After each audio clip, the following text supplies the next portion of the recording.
Hello, folks. How are you guys today?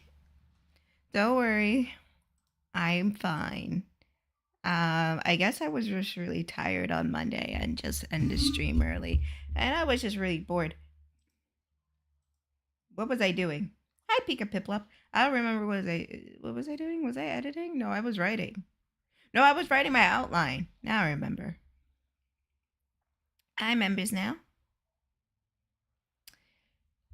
What is up, Reggie? So now I'm better. And I'll be doing some chapter editing today in Grammarly.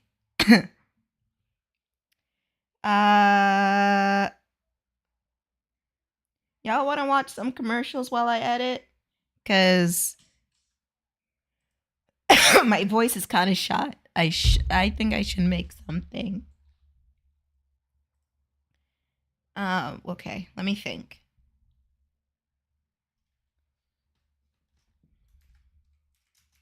Yeah, we've seen like so many fucking commercials before. Let me get some like excuse me. Let me get some just a playlist of commercials. Oh god, my fucking voice. But yeah. Hi Hassan. I was saying we've seen so many uh many commercials from that are Halloween themed. I'm going to put on some just regular old commercials. I thought I didn't need tea. I lied. I just lied right now. I do need tea. I meant to make tea earlier. I plumb forgot to make tea.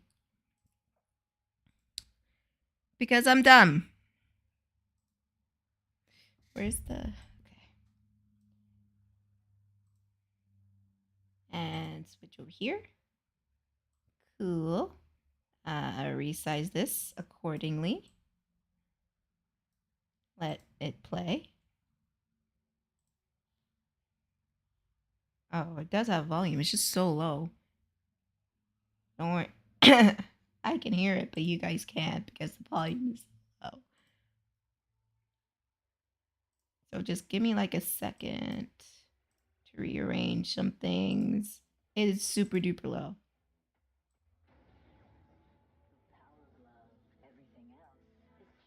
There we go.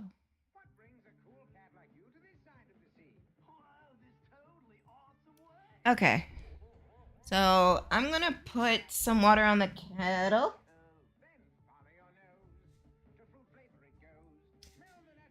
I'm gonna put some water on the kettle. I'll be right back.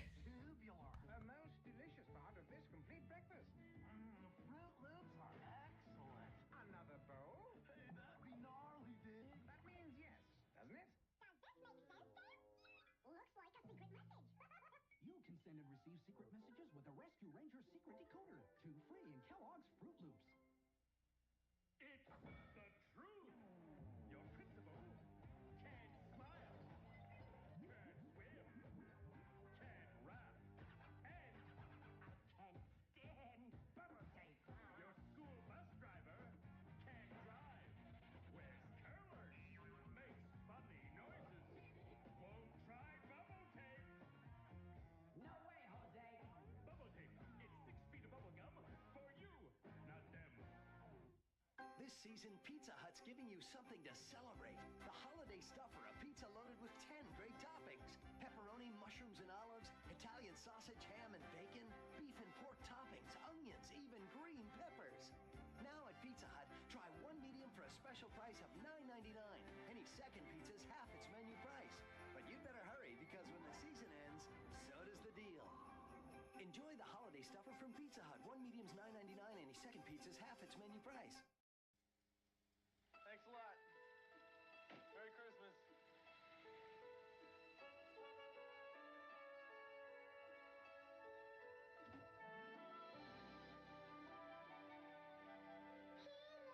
Merry Christmas. Everyone's asleep. I know.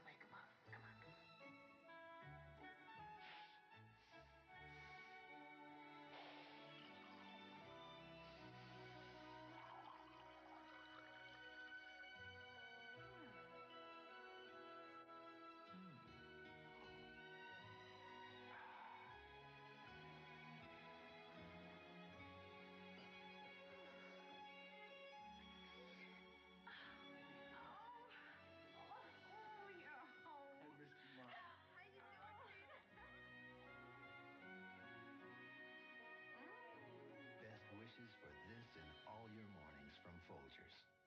Inside that truck is something familiar. Batteries. And if you think all batteries are the same, consider this. These batteries are going to the Mattel Children's Hospital, UCLA.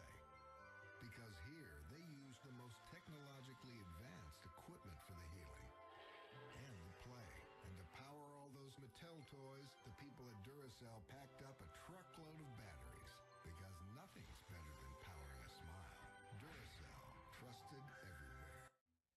Get your holiday shopping off to a great start with a great sale at JCPenney, the gift experts. This Friday and Saturday, you can save 25, 30, up to 50% on the perfect present. JCPenney, I love your style. Run, dancer, run, prancer.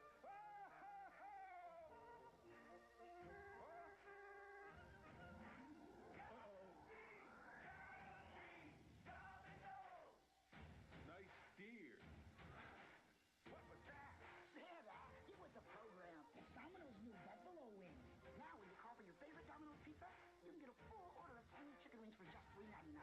Beans, milk, and cookies. Domino's Buffalo Wings.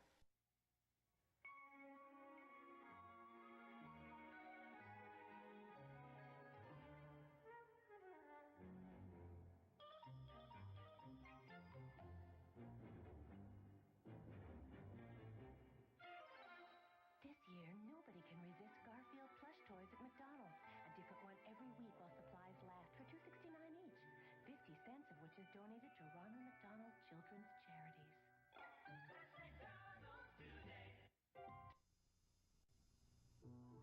7-Up would like to give you a gift of holiday cheer. Just clip 4 proofs of purchase from 2-liter bottles of any refreshing 7-Up product. Take them to Toys R Us. And for just $19.99, you get the new Spot Game Pack for Nintendo Game Boy. A $5 savings. Just in time for Christmas. Put 7-Up in your holiday and make the season bright.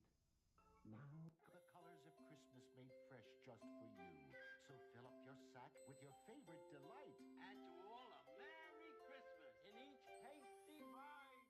No matter what car you drive, this is one truck you won't be able to pass by. The new Dunkin' Donuts toy truck, just $10.99. Beep, beep, beep.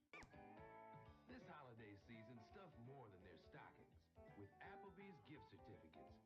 No matter which denomination you choose, they're good for delicious Applebee's food and a warm, wonderful atmosphere that's sure to satisfy everyone on your gift list. Applebee's gift certificates. One size fills all. America's favorite neighbor, Applebee's. Hey kids, the Mighty Morphin Power Rangers have a special gift for you. One that will make your holidays a lot brighter.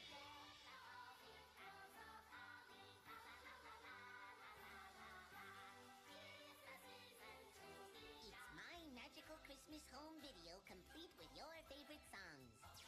Join me and the Power Rangers for music that will make your holidays more phenomenal.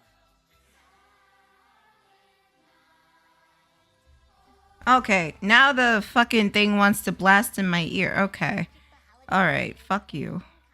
Fuck you. Fuck you, personally, fuck you. Fuck. Fuck you. Fuck you. Fuck you. You were so quiet before, and now you want to fucking go ringing in my ear. Okay, let me catch you guys up to speed here. You see, what had happened is, well, let's just say, luckily, I edited a chapter off screen, so I won't get banned. And if you are younger than the age of 18, why are you here? Santa, I've had another job offer. Oh no. How can we change your mind? Anyways, this is why I put on at least the commercials, because honestly, I'm sorry guys, this might be boring watching me edit the novel. So, because I'm literally just going to be reading through this wall of text and editing through it and rearranging some things. But to at least give some entertainment value, I don't know. We can play 20 questions or something. You guys can ask me questions about anything that's everything except. Hold on, let me get out my trumpet. Except politics. Other than that, everything is free game except for politics. Okay, now that we established those rules, hopefully we'll get some interesting conversations while I do read through this. Because problem with me, I type a lot, but I don't edit through my paper, and it's poof, gone from the back of my mind. Years, even though it's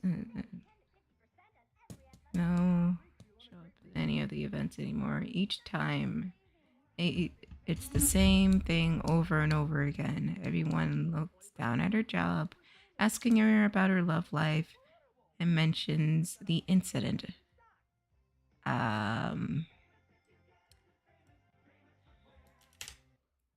Mentions the incident with her ex. And then gush about and gushes about her sister's upcoming wedding. Constantly, she convinces herself not to go, but her mother her mother guilts her into saying her grandmother would want the whole family together.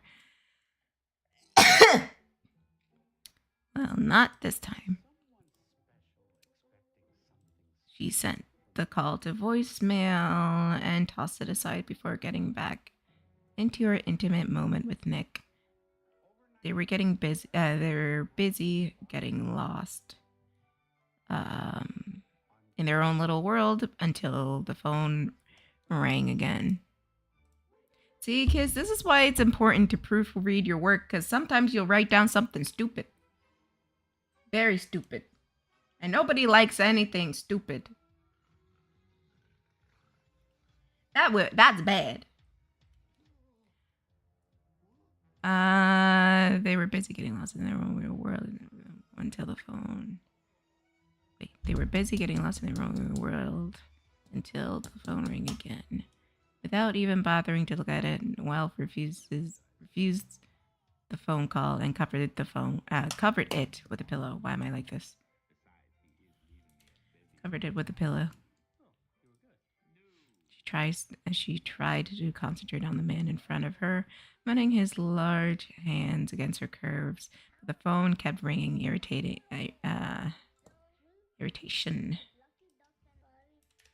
Irritation slowly builds in her head as the ringing grows more noticeable with it every second. Nick could sense her irritation due to the roughness of her kisses, making him pull away. Maybe you should answer that. Maybe you should answer this, he says, pulling the phone out from under the pillow. I'd rather not. She grumbles out. Come on, how bad could it be? You really want to know? Well, the faster you get through this conversation, the faster we can do this. He leans in and kisses her shoulder. She bites her lip, leaning into his warm lips before snatching the phone away with a huff. This wasn't going to end well. When she tapped... God! No, it's fine. It's fine. When she tapped the green phone button, loud white noise screams from the receiving end. Her mother must be driving. There might be a good chance that she could have pressed the wrong button and called Noelle by mistake. It wouldn't be the first time it happened.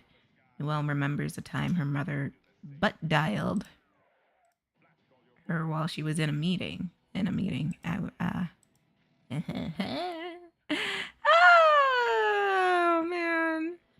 suck, don't I? I suck. Scaring her to death because and scared her to death because she thought something something serious. Just as Noelle was about to hit.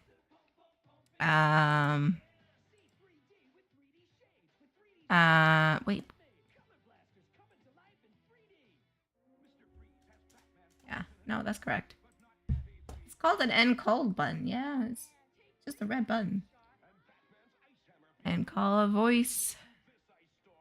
Maybe add a comma. And call.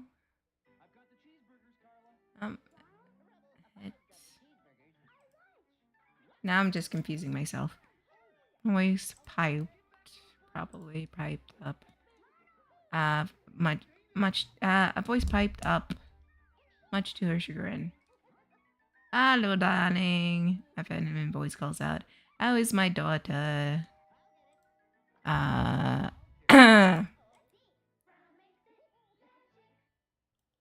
hey, horse. What are doing today? I'm just editing my shit. Because I didn't edit it. And I realized this too late. I need to not do that and try to edit, you know, a little bit more. Anyways. Horse, why don't you get conversation in chat going? Because I feel bad. I feel bad. I'm leaving everybody quiet. I know you're at work, but help me out, buddy. Hi, Mom. She said as plain as possible. What's up? What's up with me? What's up with you, girl?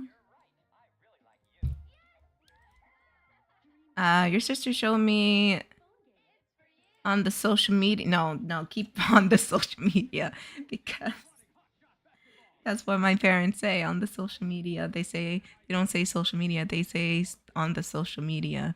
They say on the Twitter, on the TikTok, on the Facebook.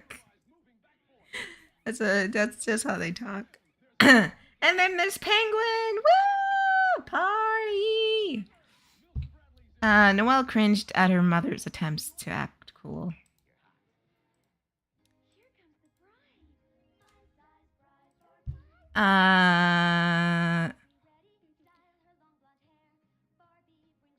Noelle cringed at...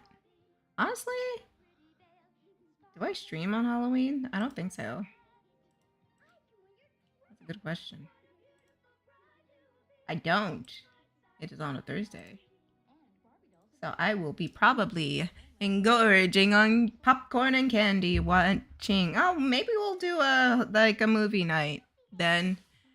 Maybe we'll put on like Coco or something. Either Coco or Aliens. Alien. You can play Alien. For Child's Play. Ooh, or Halloween, or something. Well, I don't know. Maybe I'll ask about it. But the important thing is, my novel should at least be done by then. So I don't have to worry too much about it anymore.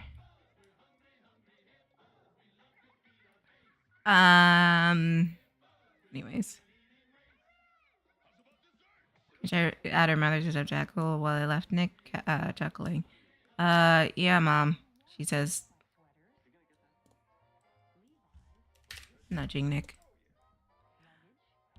It was just an office party. You're free to watch scary movies. Oh, they're not so bad.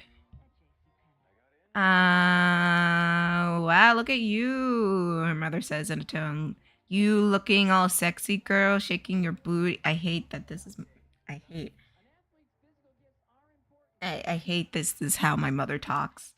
This is exactly how my mother talks, and I hate it.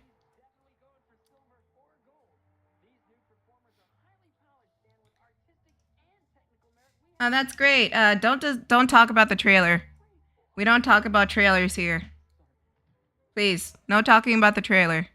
Because I didn't watch it and I refuse to watch it. I have a disdain for trailers.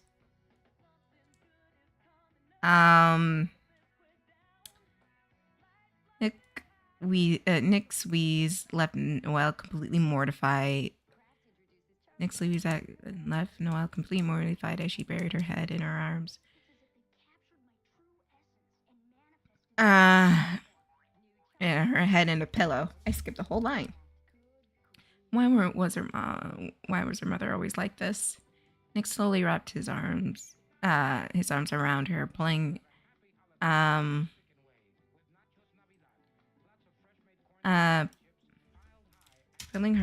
onto his lap before planting kisses on her shoulder.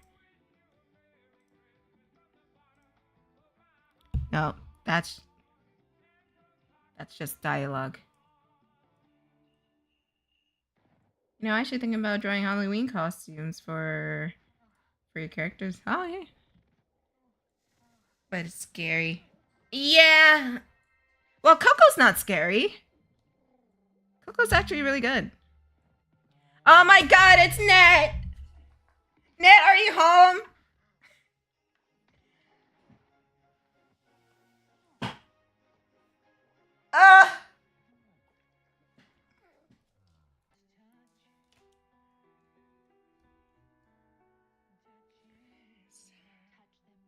Oh my god, get on VC like yesterday, bitch. Yeah, why am I in that one? Where's the other one?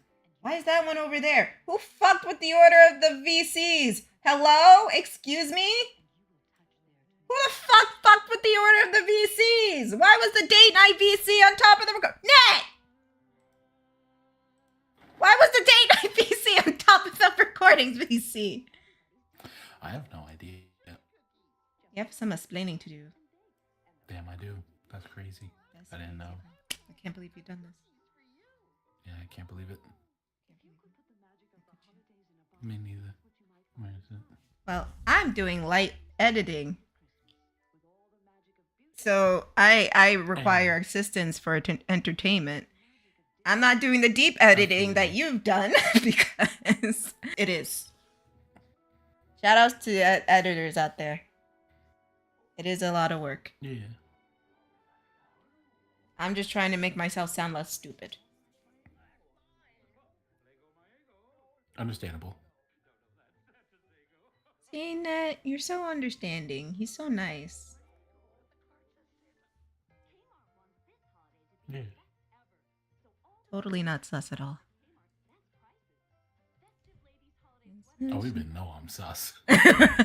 We've been known. Oh yeah, did you hear about the French-Canadian people going on Canadian Shark Tank and trying to pass off boba as their own thing? No, I hadn't. That's amazing. In front of a prolific Asian actor, mind you. How'd it go? Oh, as well as you think. Of course he said something like, I don't know, culture appropriation, asking them why they wanted to start this in the first place. And they said, oh, it's a popular drink and we want money. And he said, okay, are you doing anything to, help recognize that it's a Taiwanese product? It's not ethnic product anymore. Okay. Oh, no. I don't know how to feel about that.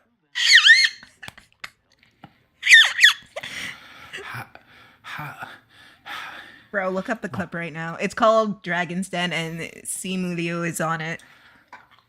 I can't put myself through that.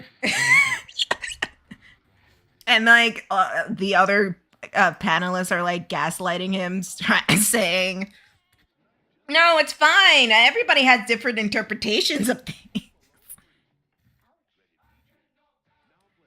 And they said they invented popping bubbles in drinks. Oh my god.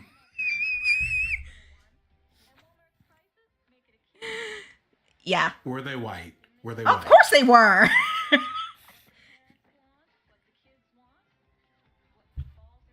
What do you think this is?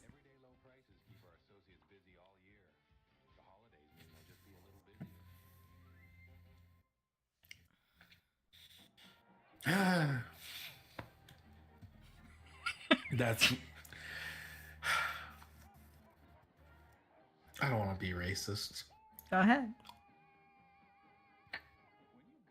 No, I mean I don't want that in my spirit right now. They're You got a point. You can get boba at like Walmart now. Yeah, like if anything, it's not beside the whole yikes of it all. There's not room for that type of thing, especially if anything that kind of will hurt your business. Telling the Asian man like it's not ethnic anymore. We made it our own. And apparently it ain't even that good.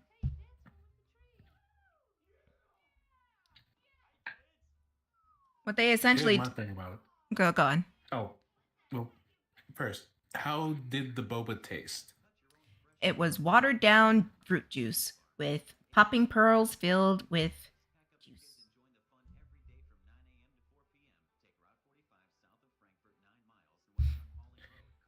Filled with juice. Oh. And they have, you know, fruit juice. Wait, so it's essentially just the Orbeez juice from the 90s. No.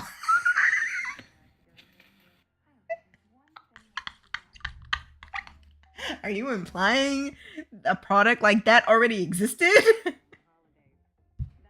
And it failed? I mean, yeah, there's a choking hazard.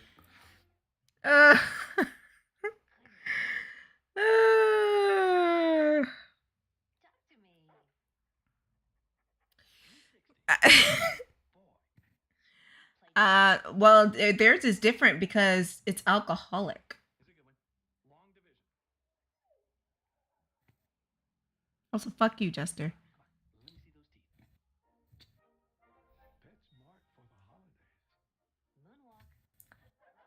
Go. Wait, was that the name of it? No. You want to know the name of it? What was the name? Baba.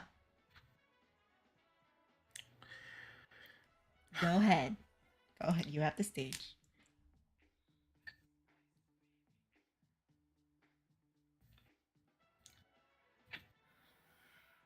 Got me your fine spirits.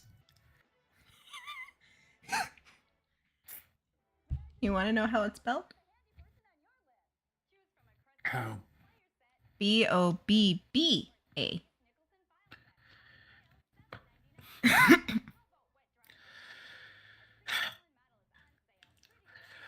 Ah. Nah. No.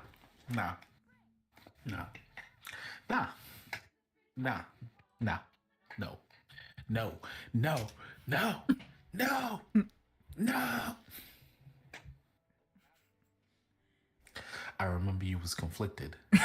Misusing your influence. You want to know what their little mascot was during the presentation? What? A raccoon in sunglasses. They ain't even trying to hide it. They're like, yeah, we're thieving bastards and we know it.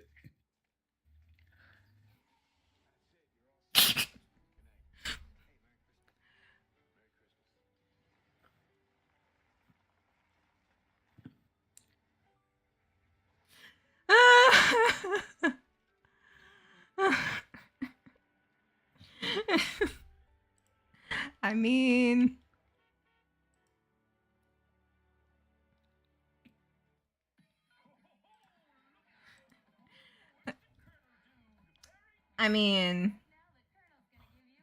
but a good thing was came out of this.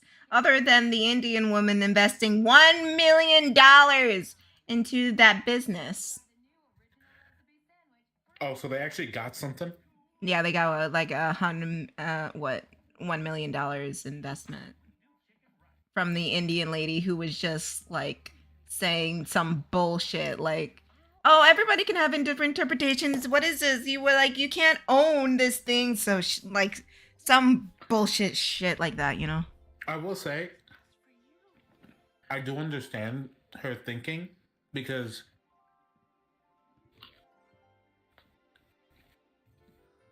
of the British. Wait, like, what? Think about it like this, right? Mm-hmm. Even though curry is an Indian food by its nature, chicken tikka masala is actually, is it chicken tikka masala or is it one of the curries is like actually invented in the United Kingdom. There are more like curry chip shops in the UK than there are in Mumbai. Mm-hmm. So I can somewhat understand what she means because they've had that happen to them where a food is, yes, culturally linked to them, but that a white country has taken it and made it theirs. Mm. And there's some truth in what she's saying, right? Because it hasn't invalidated Indian curry just because English people have curry shops all over their place. Right. Is it traditional curry? No, it's not. Right? No one would tell you it is.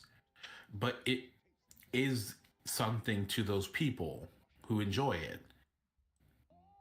But at the same time, the original traditional curry is still very much around and still very much like recognized.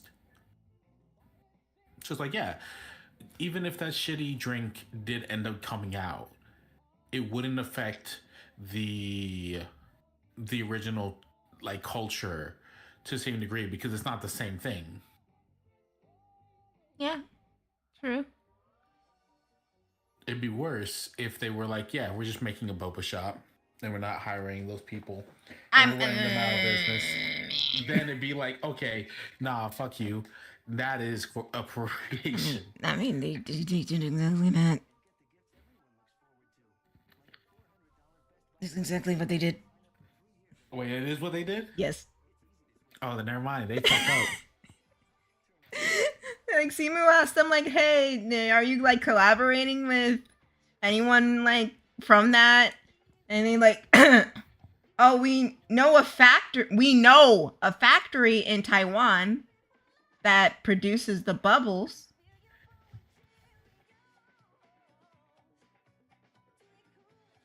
But do you use that it? That me a little fucked up. I ain't gonna lie.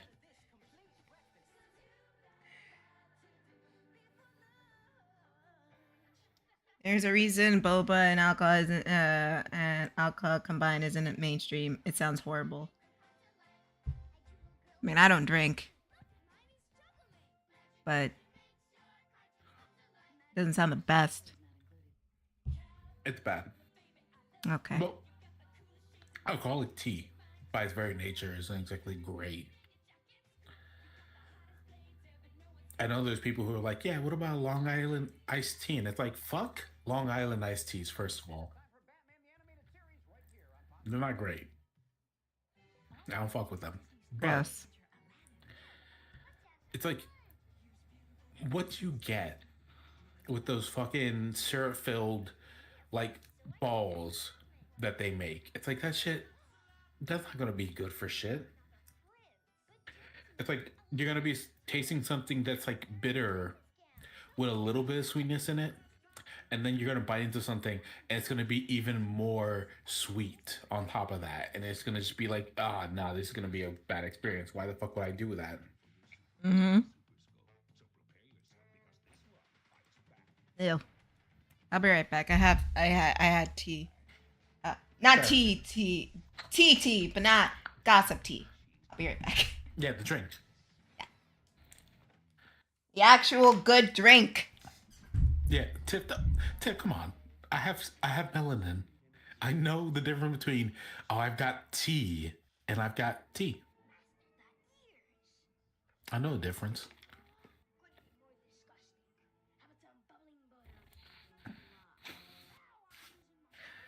I was just talking shit, guys. I barely know the difference.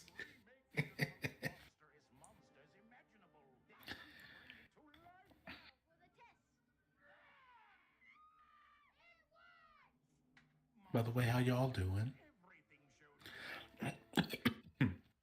Ah, jeez.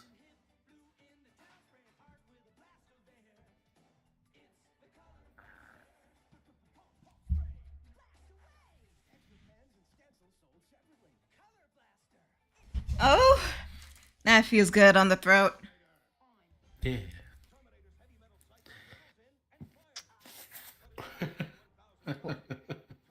That's so funny. Did you hear me before you left? No. Oh, I said, come on, Tiff, I've got melanin. I know the difference between having tea and having tea. Yes, but some of our melanin deficient viewers. We have to make it universally acceptable. Also, JP, if you are here, oh, don't JP's take this here? the wrong way. No, if he is, I'm sure he's not. But if he ever watches back on this, much love, because I love JP. JP's awesome. Yeah, he's an average white boy, and we love him. Do you remember when we tried to teach him what year means?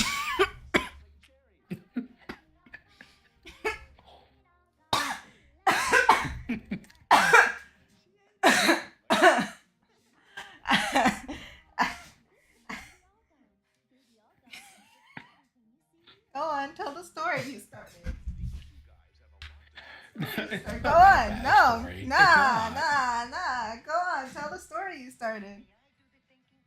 Go ahead. No, there's kind of a story to that. Just you remember when he was like trying to use that as an affirmation? Oh yeah.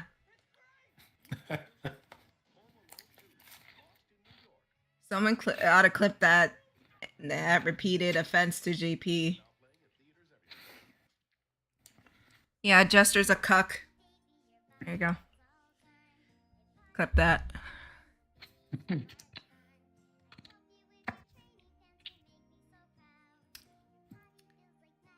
know. He's a boy who lives in the middle of nowhere and he don't know, so it's fine. It's like fair. It's like because you generally don't know that stuff unless you live or have people who live in New York. Mm-hmm. Like me. Mm-hmm.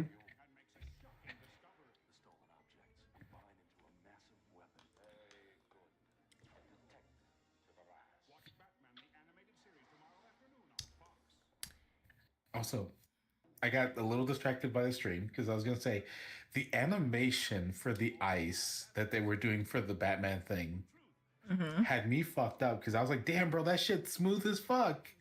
You see? Hey, Ray. Animation would look like that. You see?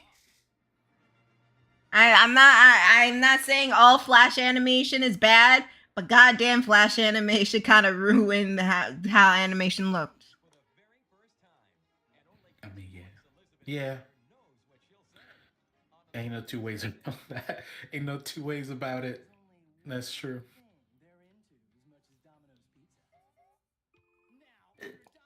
Well, not only Flash, just the digital medium itself kind of low-key ruined that. Because if you compare the animation from the older Animaniacs to the newer rebooted Animaniacs, then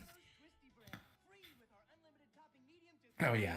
Oh yeah, no. That's I mean, granted they have very different budgets at the same time. yeah, that is also true. Though that being said, the animation industry was in a much better place back then too. No, really? It's almost as if I was born in the wrong time period.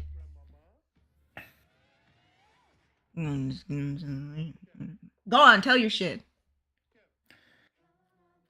No, I was gonna say, do you remember Megalobox? Megalobox? It sounds familiar. It's a Japanese animation where like the team wanted to make it like an old school anime, and they legit had to go out and buy antique equipment because the shit that they were looking for doesn't exist anymore. Right. Damn. Yep. But the look of the anime is like A1 since day one, man. It's goated. I'm gonna check it out. Yeah.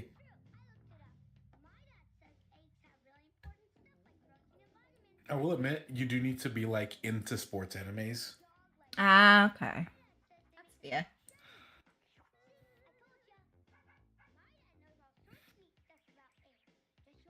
Don't mind me. There's a reason I'm not reading this shit out loud. Is because it gets naughty. I mean, not fully naughty. I already edited that. I already edited that. But it's like lightly naughty, like shit. I can't say on here. But the text, they can't get me on text. They can only get me. Can you get out of full screen mode? You're fucking me up, bro. They can only get me with dialogue. Yeah, if I talk about it or if I show actual boobies. But if it's words, they don't give a shit. I mean, true. I can't even say that it's different. It's true. It's 100% true. No, I can like fucking show like a full-on sex scene, but it won't matter because it's text. Yeah. And it's not like their AI system checks the text on the screen. No, it checks for images. Yeah, that's true. There's your loophole, everybody. You're welcome. I don't know, Tiff. I don't know about saying that because some weirdo could show up, it just drop like the most heinous shit in chat, and then just fucking bounce. Don't do as I say, not as I do. Don't do it. I was gonna say, you were like, "That's your hack, everybody. Do that," and I was like, "No." This is why Net's here, everybody, to rein me in when I go off too much. Like I see you walking towards the wall with the blindfold on, and I just slightly turn you. Exactly. And then I just bump into a tree. True. Damn. It's like, okay, let's not. Oh, phew! I saved her from ruining her life. Bumps into a tree. God damn it. But at least I didn't fall off the cliff. True.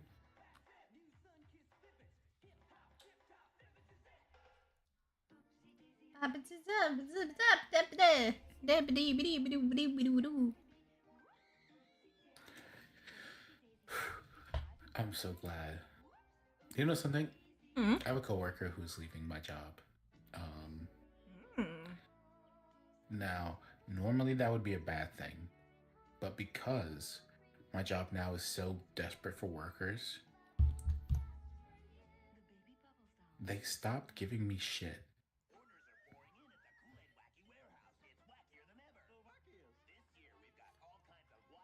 Did they now?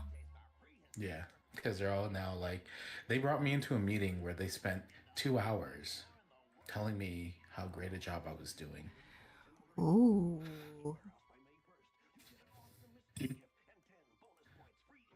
And I was just like, oh, y'all some bitches. But at the same time, like, you know what? I can't I can't be that mad about it because like it's nice, easy work days now. I can breathe. And I'll take that shit. I don't give a fuck if the shower's Yeah, fucking see? You see? Karma is such a good thing. It oh yeah. turns the tides. You might go through Right, it's bad like- karma, but and somewhere down the line, good karma will hit you and you'll be sitting pretty. Yeah. I will say this. It is very much karma in this situation because it was just like they handed everybody a final notice. And then they lost a bunch of people. But the problem was that they were assuming they were going to be able to hire new people. But their last job fair had 2 applicants.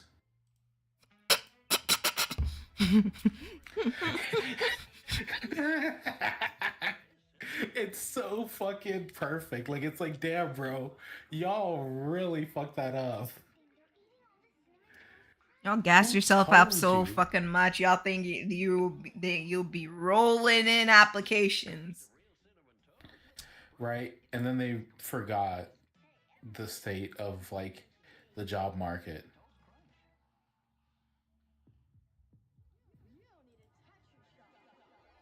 And it's like, damn, there's nobody applying. Well, yeah, because you're like a super secret company. Like, who the fuck is going to look at your shit, see the umbrella colors, see that you won't list what you do online? Unless you know, like, this super secret URL. And it's just like, who the fuck is going to join? People are going to look at that shit and they're going to be like, bro, that shit's fake. Ain't no way. For that money, ain't no way. Especially since there's a lot of, scam jobs out there. Exactly. Like, even for me, I thought that shit was fake. Mm-hmm.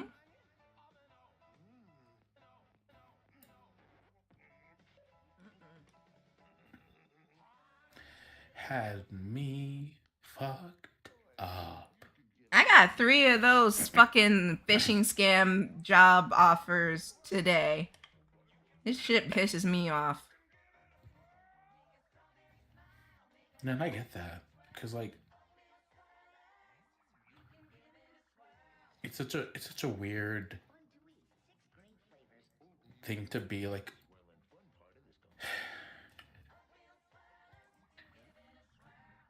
I don't know, it just got me fucked up. Got me fucked up. Yeah.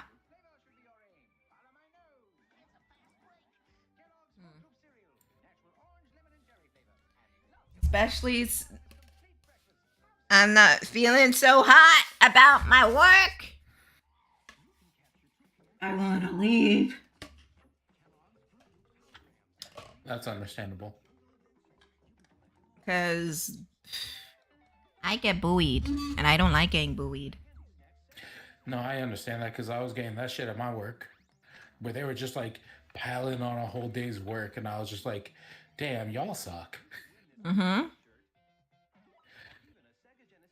They were doing that same shit to me, and then they said, if you don't get it done, it doesn't make sense to like pay you this much. That is my thing too. Is that like they start like bitching and shit like that, and it's like, bro, y'all need to shut your ass up. It's like, bitch, just say like, you don't have money. When they talk like that, and like, yeah, man, we don't have to pay you that much. It's like, how about, bitch, we talk to the Department of Labor right now. See how good that talk is.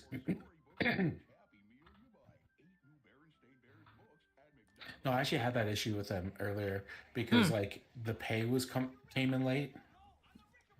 Uh-huh. And they're like, you need to calm down. I was like, I don't need to calm down for shit. Because if you guys are holding my wage, I have the right to demand it. And I can get it. I know how to. Look, well, I love this job. Lie. I lie as easy as breathe, you know? So like I told him I love the job. But if you ain't paying me, there ain't no point in me working. I will leave right now. And that immediately puts them into perspective. Like, yeah, people are here because they're getting paid. No more, no less. They ain't no family. Fuck you think? You know? Yeah. I swear, people nowadays really be bugging. But they, like, you gotta remind them that like we ain't friends. You need to shut your whole ass up. Can you repeat that? My headphones fell out. Oh shit. No, I'm good. I'm good. I just didn't hear you. Oh, that's your phone. I thought one of them broke. My bad. No, it just, I was adjusting myself to properly sit. That's the clean version of it. And unfortunately, I bumped into my headphones and it pulled the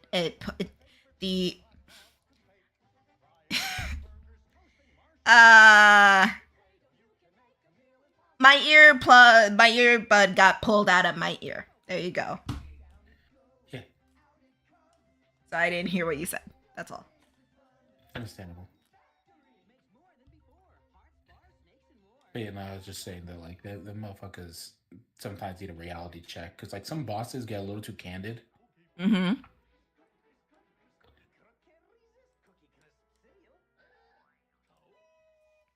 Now, luckily, like my boss isn't that bad. Like my direct boss isn't, but my HR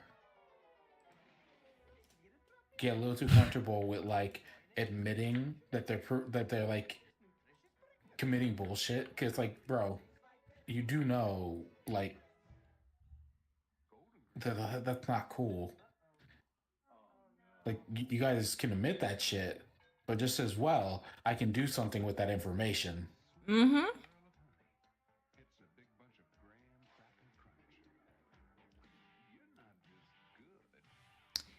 And like, it sucks nowadays because they take advantage of people who don't know any better, and they're not sure of how far their rights extend. And it's doubly as bad because the job market is fucking terrible. Yep. It leaves more room. The fear of unemployment is there and not having enough money to pay the bills. So you're scared, like me, into keeping your job so you can have some, a fund secure. One moment. Dad needs help with something. All right.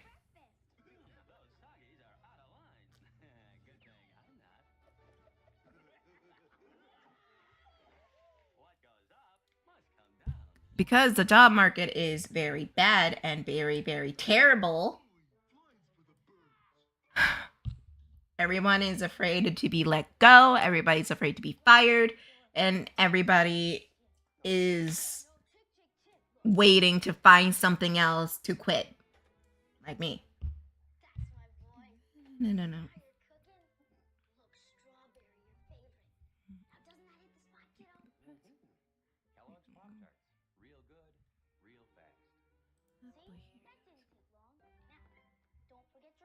Sorry if I go silent. I'm just reading through. Maybe I should just publish this book and then I can make $1 million.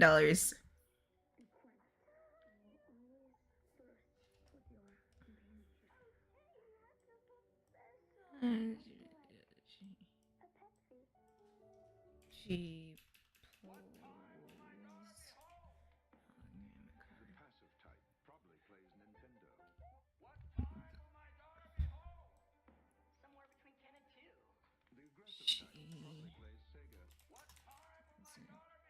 You guys don't even need to fucking read the goddamn thing. Just buy it and I'll get money.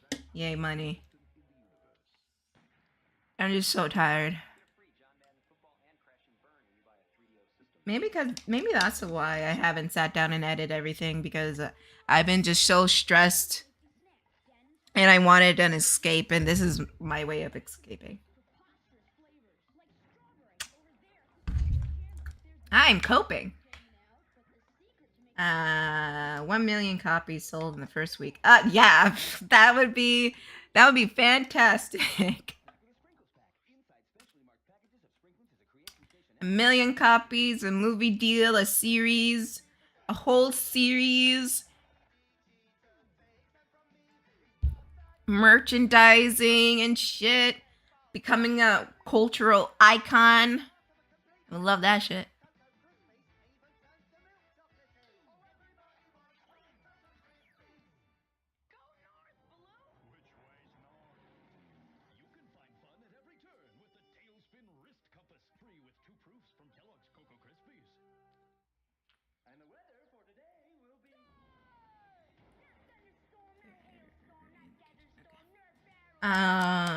Stress made me not want to draw for the longest time. I feel that.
Also, if you guys want artwork, shameless plug, because the holidays are coming up, and I need money to spend. If you want a drawing, my commission list is linked on my Twitter.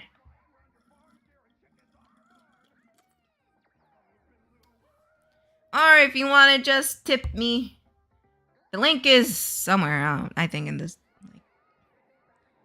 somewhere in the chat or whatever. Tip me for what, you might ask? A good time. I don't know. But again, I am not here to coerce or force you to do anything. It would be nice.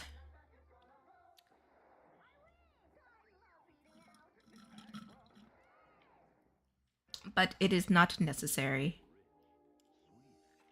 Because everybody I know is pinching their monies. And that is completely fair.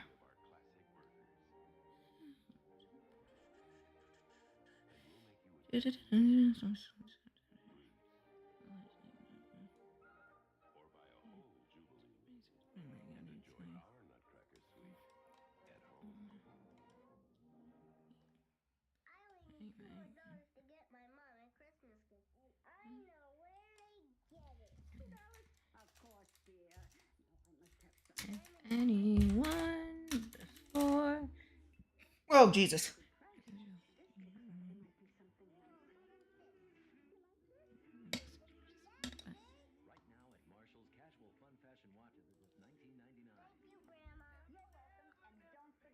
Never really got into it before. To be honest, she was embarrassed.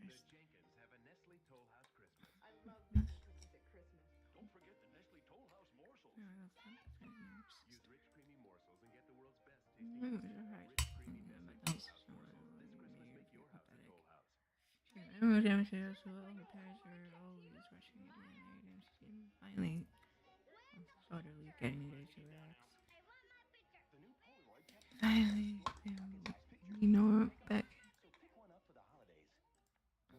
I can't dogs. No more threats of disownment. No more gaslighting. Say it was her fault for being unhappy. She would get the validation she always wanted. When the day came, she made sure Joseph was dressed clean compared to his usual slobbish nature. Everything was fine and good to a T, but once they entered the house, the poor guy didn't stand a chance. Immediately, the snide remarks started from every direction as they looked down on him for all the choices he made. As they looked down on him for all the choices he made. Granted, he wasn't the greatest.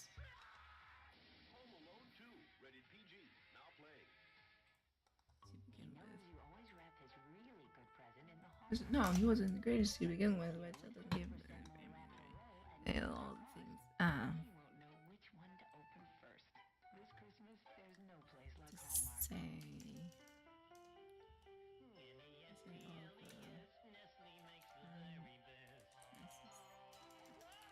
Unnecessary. I can't spell.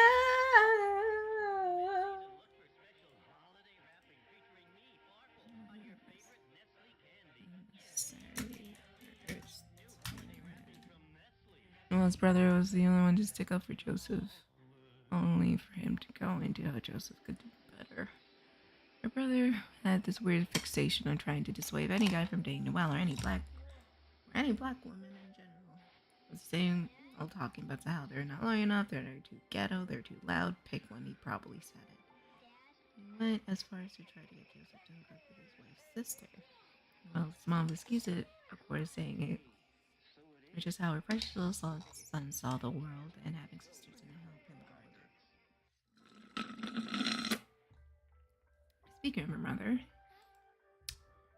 saying that she hated Joseph was an understatement. She went around the whole dinner talking badly about him all night.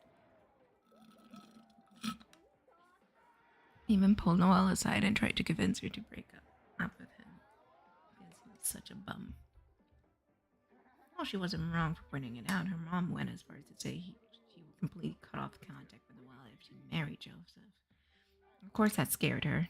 No one wants to hear that sort of thing from their own mother. Sadly, Noelle's mother did have enough influence in the family to keep Noelle out of the picture whenever and however she wanted. However, Noelle did stand by Joseph. Noelle's anger started to boil up once again, recalling what happened after she stood up to her mother. She looked around the house for Joseph. Oh, God damn it! Please! So they could go back home.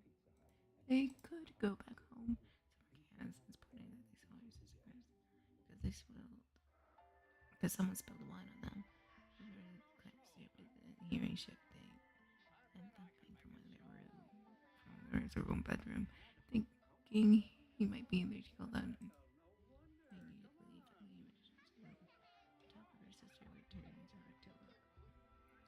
Into a solid bucket of ice.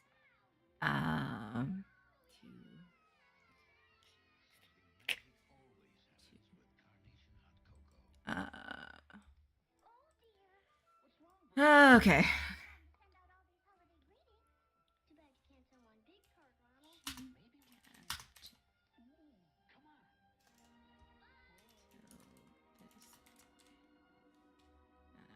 She had.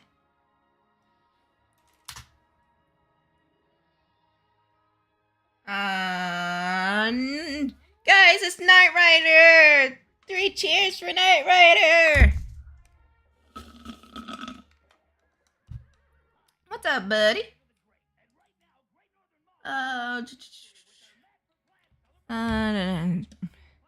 She would have till this day. To this day. She wanted to yell. She wanted to scream. She wanted to throw things at him and crack his head open, but she didn't.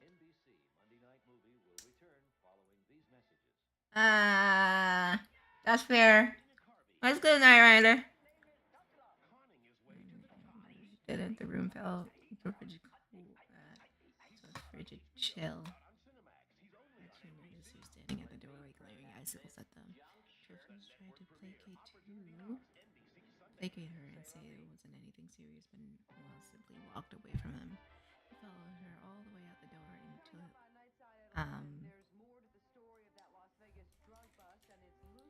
his pleading words became venomous. He screamed at her for always working. How? What the fuck? How nothing would get done in the house, or how he'd be hungry because she would be too tired to cook. And it's good playing Kingdom Hearts too.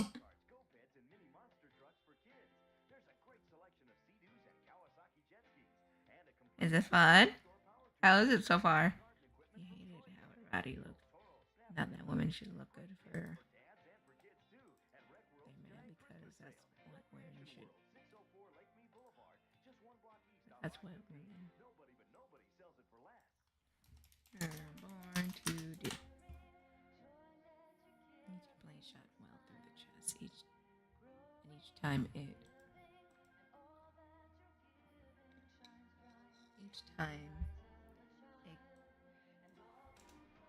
grew sharper and sharper, dropping the temperature in her heart. However, she didn't cry. She didn't want to waste such energy on a man as pathetic he was acting. Last time I beat it was 2010, so some plus I'm rusty on. Though Pride Land was always the bane of my existence. I only played the first one, so I don't know. That was like years ago. So she simply took off her engagement ring and dropped it on the ground. And we're crushing it with her heel. She was done. No one came to her defense and covered her. She was alone. Not long after the big breakup, Sister announced engagement to Joseph's family. Said congratulations, some judge from afar. Whilst I refused to support it, and her mom couldn't be happier. She steered clear from the whole mess. Now she steered clear and threw herself into work. She didn't have anything to prove to anyone, or so she thought. Thinking about it deeper. Remember how Atlantica is in Kingdom Hearts 1? Well, the Pride Land is that, but we're... Oh.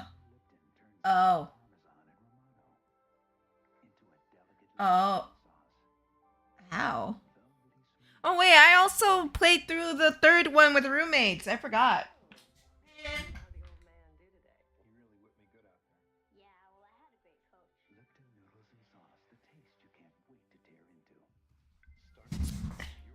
It was that we did back in 2020 when everything was locked in and we had so much free time in our hands.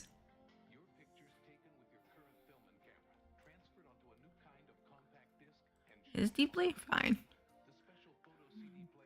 Shout out her mom always starting to disown her when I did something her mother disapproved of. She expressed her desire to go into toy business. Her mom fought with her about it for months and refused to help. And she, at her first kid, as a toy designer, her mother expressed she wasn't making enough money and to look into something else, or she would again disown her. Even when Noelle tries to talk about her struggles at work, Her mother would try to manipulate her into quitting and doing something else. Her mother tries to manipulate her to do something. I play basically every Kingdom Hearts game there is. Alright, you did mention that. That, like, the Kingdom Hearts lore was like your bread and butter. Anxiety hits. Start thinking what? Hey, once they saw Nick, she judged him harshly when they first met. Lord knows that what her family is going to say. What her family is going to say. They might call him a vagabond for having long hair, or say he looked like a homeless there and trying to get bounty out of her, or make fun of his profession because he's in the same business. I think he's a thug because of tattoos. Okay, it's abundant chaos. I can never follow it. It's like they have side games for side games for side games, and I'm left so confused.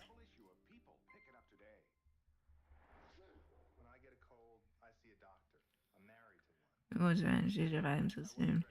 It's not like she was gonna embarrass the scheme with him. Far from it. She didn't want. No. What was I thinking?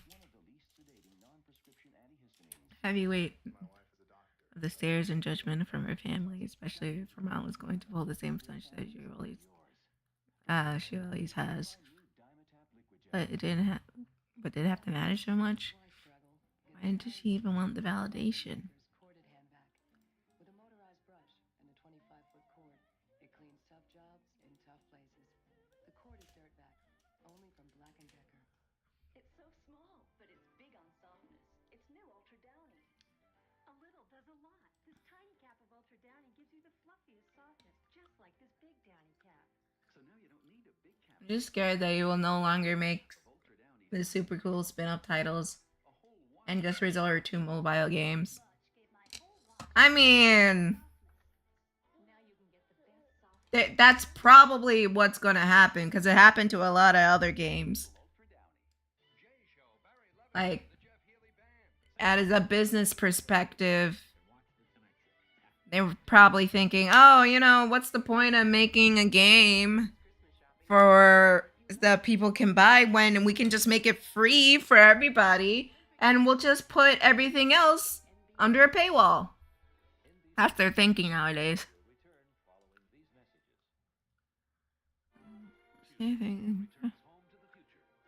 Actually, she didn't think she wanted it in the first place. I guess it's criticism and threats making her feel worse about herself. Hopefully, was so much for it. It felt like an impossible race, and she was running.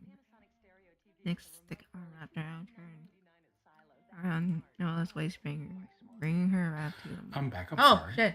Hi. How you doing? Good. I'm pretty much almost done with this chapter, quote unquote. Oh yeah.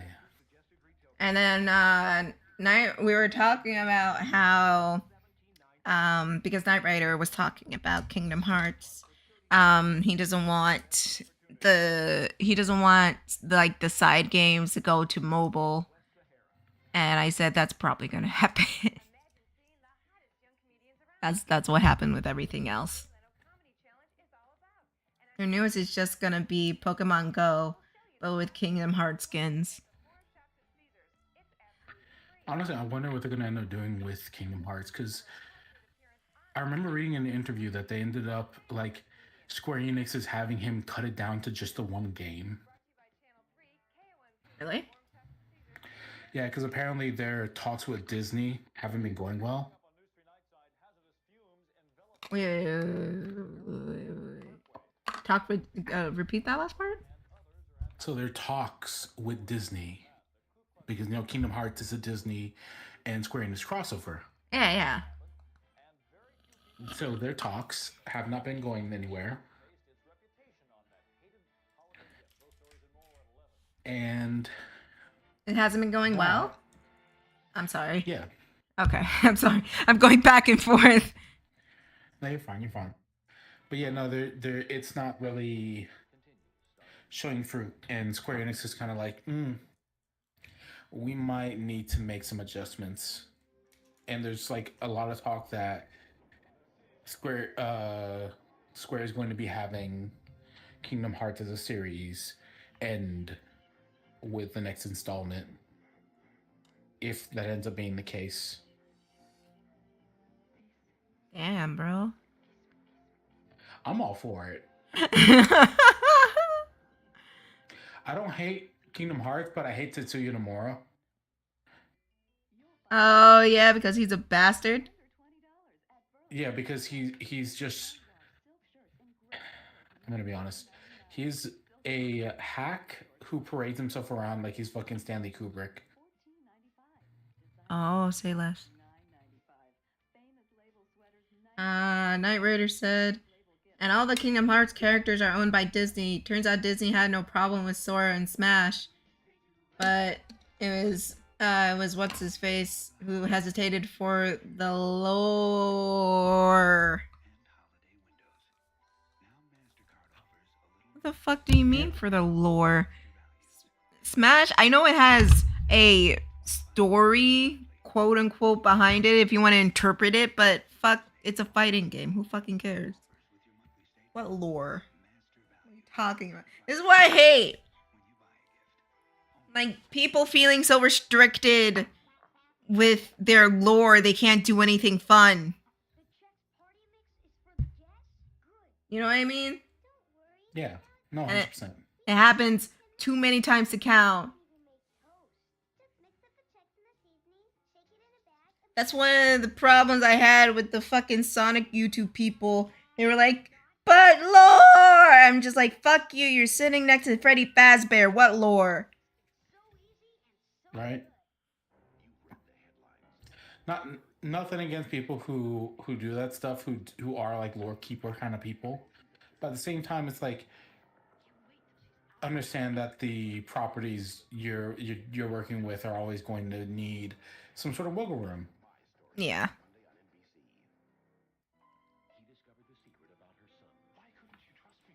It's like, what's it called? You know, like No More Heroes 3 made a Smash Bros thing for their last battle. What? Oh yeah, so No More Heroes 3, which is made by Suda21, I think it is. So no, Suda51. Sorry. Mm-hmm. So Suda51, he wanted to make a Smash Bros reference, and he couldn't really figure out how to do it. And so he went to Masahiro Sakurai. And Sakurai was just like, bro, just rip the whole thing. You can use the battle system. You can use the percentages. You can use everything. Fuck it, dude. And No More Heroes is such a crass piece of shit game, but I love it, right? And I like that Masahiro was like, yeah, no, we can be silly. Fuck it. At least someone is just like, fuck it, let's do it. Fuck it. Fuck it. Yeah, let's be silly. Let's be goofy. Who cares? We're having fun. And that's good, right?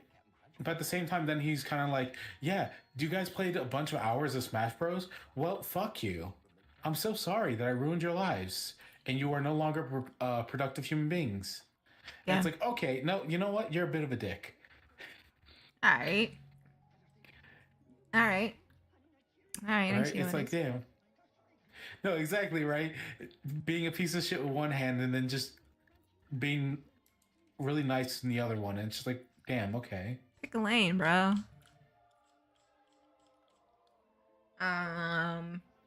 Like, they may, wait. Nomura has this weird policy that all Kingdom Hearts games can be, it must be can't. What? Yeah. That's so stupid, though. That's exactly what Sega's doing to Sonic. Fuck you. No. Fuck you. Fuck you. Sonic's an episodic fucking bullshit. Just leave it episodic. Stop trying to string shit together that doesn't make any sense. There's nothing wrong with being episodic. Shit. Lord almighty. Oh shit, I'm fucked. Why? So I just got over text. Don't tell me you got fired. No, not that. So, sorry, I'm trying to think of a good way to put this. You want me to mute us? No. So I was the first one to finish work. Uh-huh. Went to the meeting, left the meeting, went home. Now, usually I close, right? But I finished early today. Uh-huh. And so, I left, you know? Fuck it. But when you're the last one, usually you clean up. And because I wasn't the last one, I didn't clean up. And I just got a text from my boss being like, hey, why is everything still out? And I was like, I don't know, bro. I left like, what time is it right now? It's 5:52. No, not 5:22. Yeah, so I left like 3 hours ago. And he was like, oh shit, well, who was left? I was like, I don't know, man. Everybody was still there when I was there. And he's like, we're going to make a meeting about this tomorrow. And I'm just like, it's like, as a group? He's like, yeah, no, as a group. Because, like, they can't just assume that you're going to be cleaning this shit up.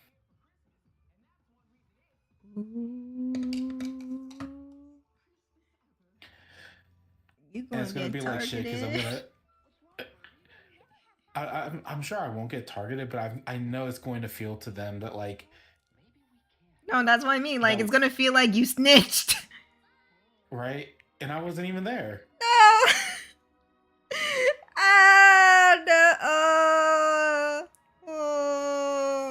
That'll be fine.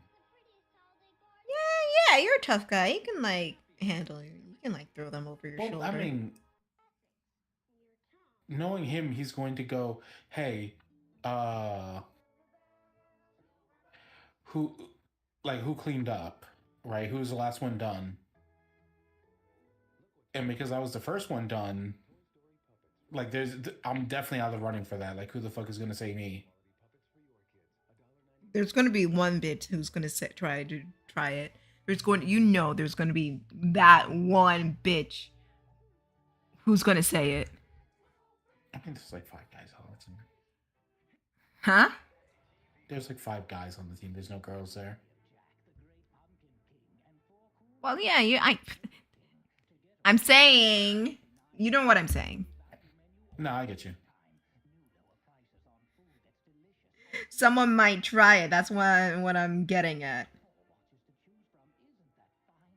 That's fair. Well, it's just going to be a memory test of, does everybody remember the fact that I was the first done? And if someone says, no, I thought he was out last, meaning they don't pay attention to your ass. Right? That'll be fine. Yeah, you're fine. Yeah. Still, that's going to suck because that's a lot of lost material.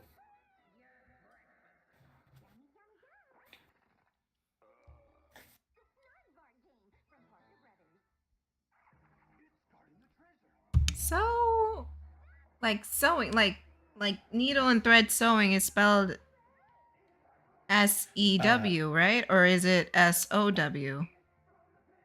No. S-O-W is when you're sowing seeds. I thought so. So, like, needle and thread sewing, it's... S-E-W. Yeah. S-E-W. Okay. Thank you.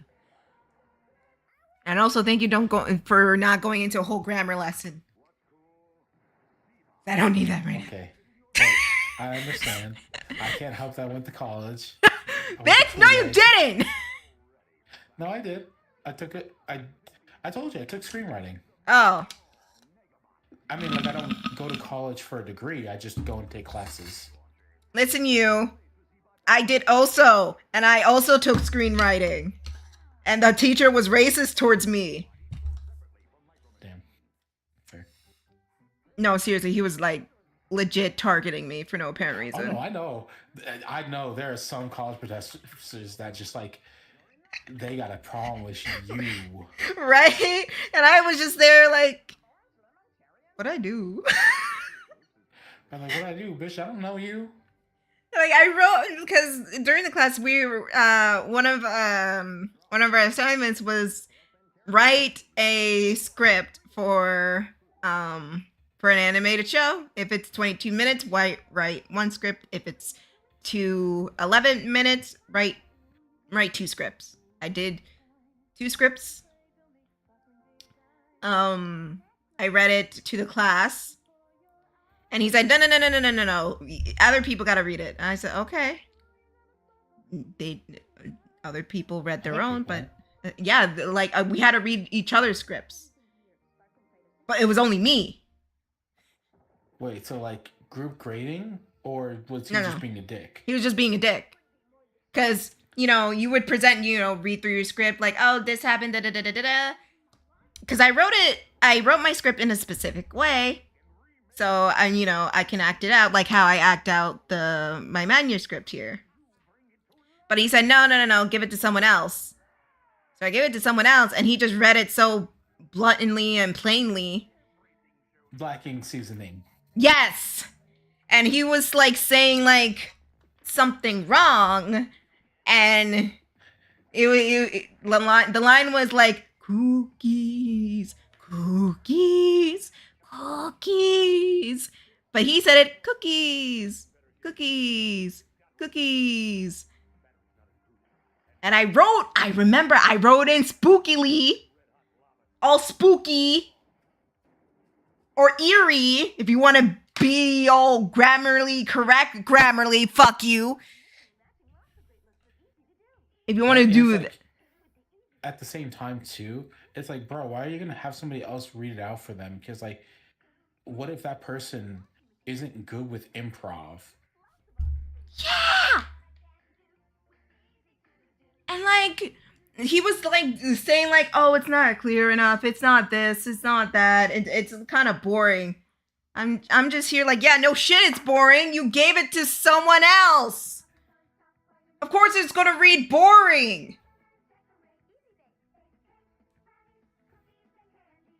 And there was a time he was out for the day, and one of the other teachers came in to sub because it was a small campus and the department was small.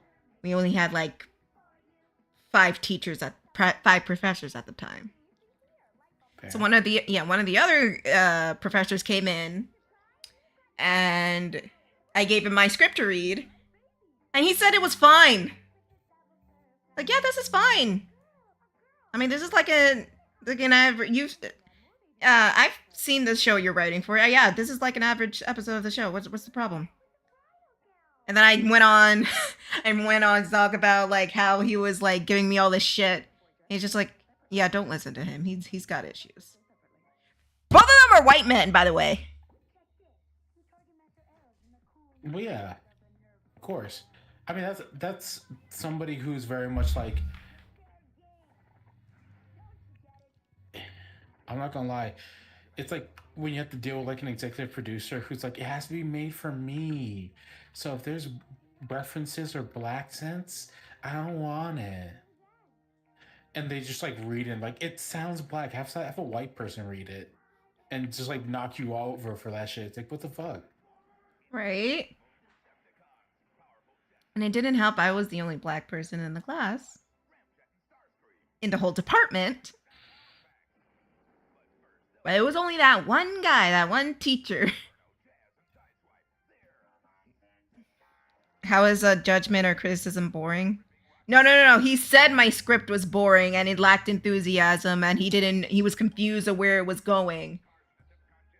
And there was a tonal problem. Like, what do you want from me, bro? I mean, I will say that's like something, I think a common complaint with white people. Yeah. But like, that sounds racist saying it, but I mean, like, you know, when like, God, what's a good show example of this? Like the Backyardigans. Yeah. If you know, like way back in the day. Yeah.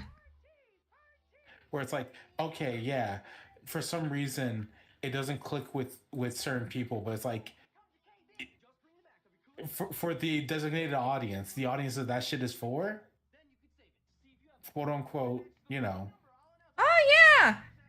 The like people who feel it. Yeah. You know? Especially with how some of the kids talk. They had that black scent. Like, Tyrone was played by, I think, Tyler James Williams. I think. And he's like, he's great. He's a great actor, but he's kind of like me, where he kind of has a mush mouth towards the end of his sentences. And that's okay. And yeah, that's perfectly fine. If you don't know who Tyler James Williams is, he is Chris from Everyone Hates Chris, and Gregory on Albert Elementary. There you go. Yeah. But, you know, there's nothing wrong with having that thing. People have it. Like me. Yeah. And like, you know, Pablo, he was just voiced by Aang. Yeah. And there was no problem with that. Uniqua had that sort of kind of black scent mush mouth to her tone. Yeah. And there's, again, nothing wrong with that. The show is a good show. And I fucks with Uniqua. That was my bitch. That was my girl.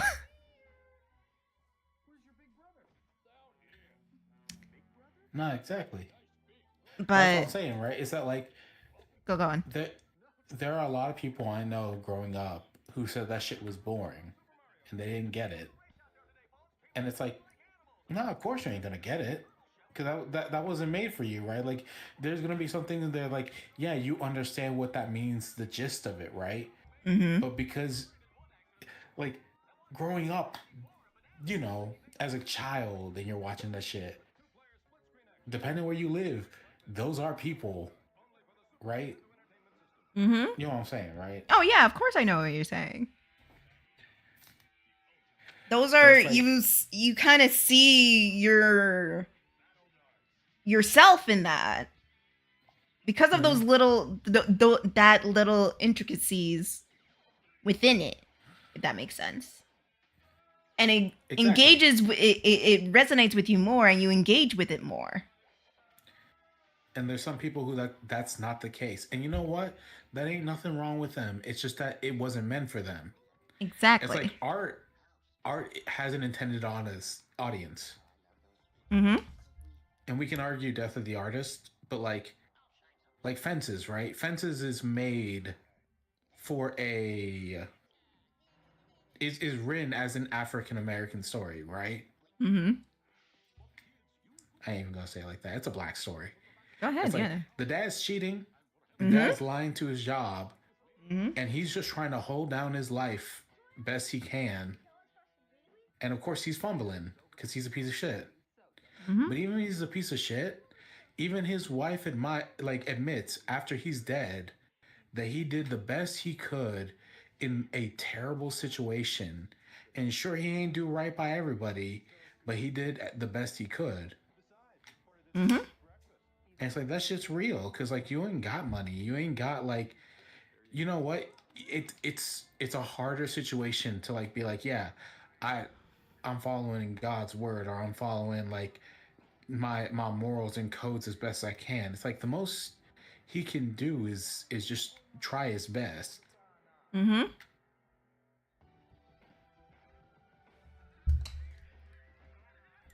Or like, a raisin in a sun. Yeah.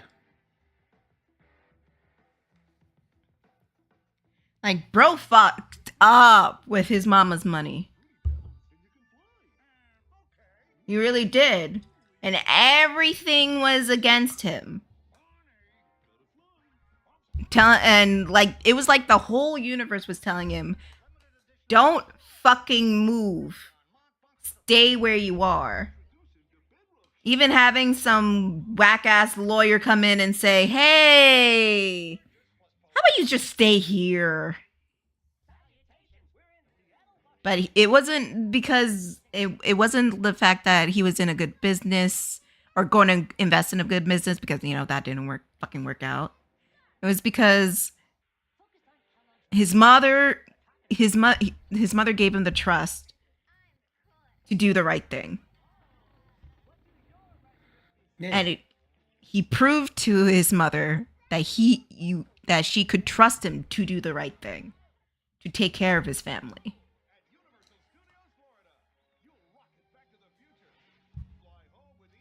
Yeah. And it can, it shows, like, even though you royally fucked up and did something very stupid, it doesn't mean you can't. It will stop you from doing the right thing and doing right by your family and people you care about. Hey, 100%. That's on God. Mm-hmm. And of course, I know a lot of people who read A Raisin in the Sun, and they said, "Oh, why did he spend all of his money? He should have just stayed in that neighborhood and saved up again." And it's just like, that's not the point.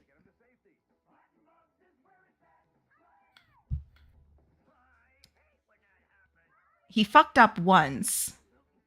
He doesn't want to fuck up again and ruin the chances for his son and his unborn child. That's what you guys aren't seeing here. Even though he fucked up, doesn't mean his family has to suffer because of his fuck up. Yeah. Yeah, I don't know. Seems kind of irresponsible to me. You know what? Sure. It's one of those, like, the people who gonna feel it, Mm-hmm.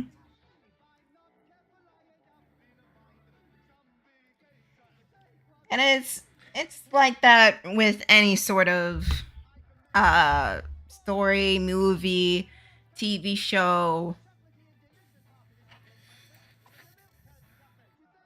And I don't know. But yeah, that professor was just one of those. He was one of those people who just didn't get it. But instead of being able to separate that and admire the work from its own viewpoint, he'd rather try and filter it through the lens of somebody of the opposite viewpoint, and then criticize it for that lens not passing. Right. And the funny thing is, like, it's not like he couldn't get it. It felt like he didn't want to get it, because the show I was writing for was Star versus the Forces of Evil. The main character is yes.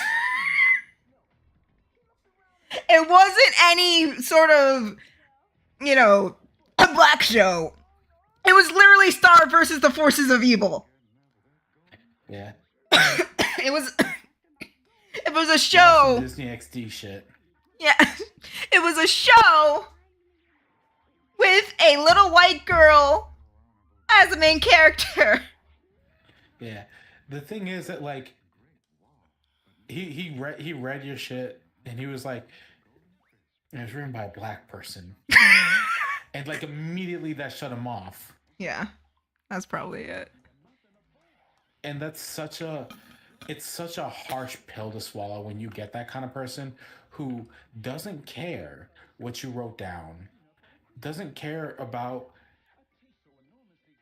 about what you're learning. What they care about is that it wasn't for them, or it wasn't written from like a white person's view, and that got them mad.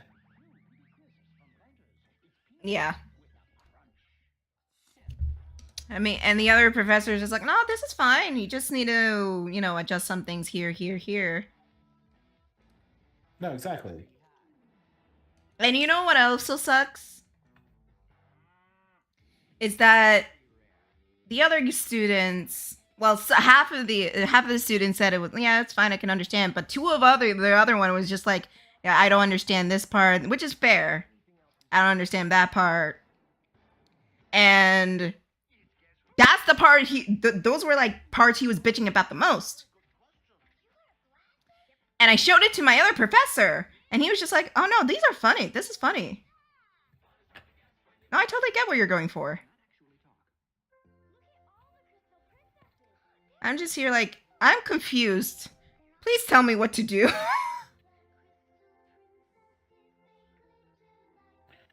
And he's just like, just don't listen to him. These parts are fine. Just clear up some things here, and you're golden. Thank you. Like, I got so depressed in that class, I completely shut down. No, that's understandable. And because it's like when you get a teacher like that, it's just depressing. Mm-hmm. Like, I just gave up. I didn't want to answer any of his questions. I didn't want to fucking engage with him. I didn't want...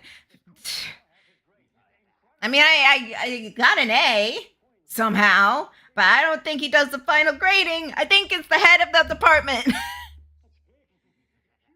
Because I actually showed the script to the head of the department, and he said it was fine. And that dude worked at Disney. Yeah.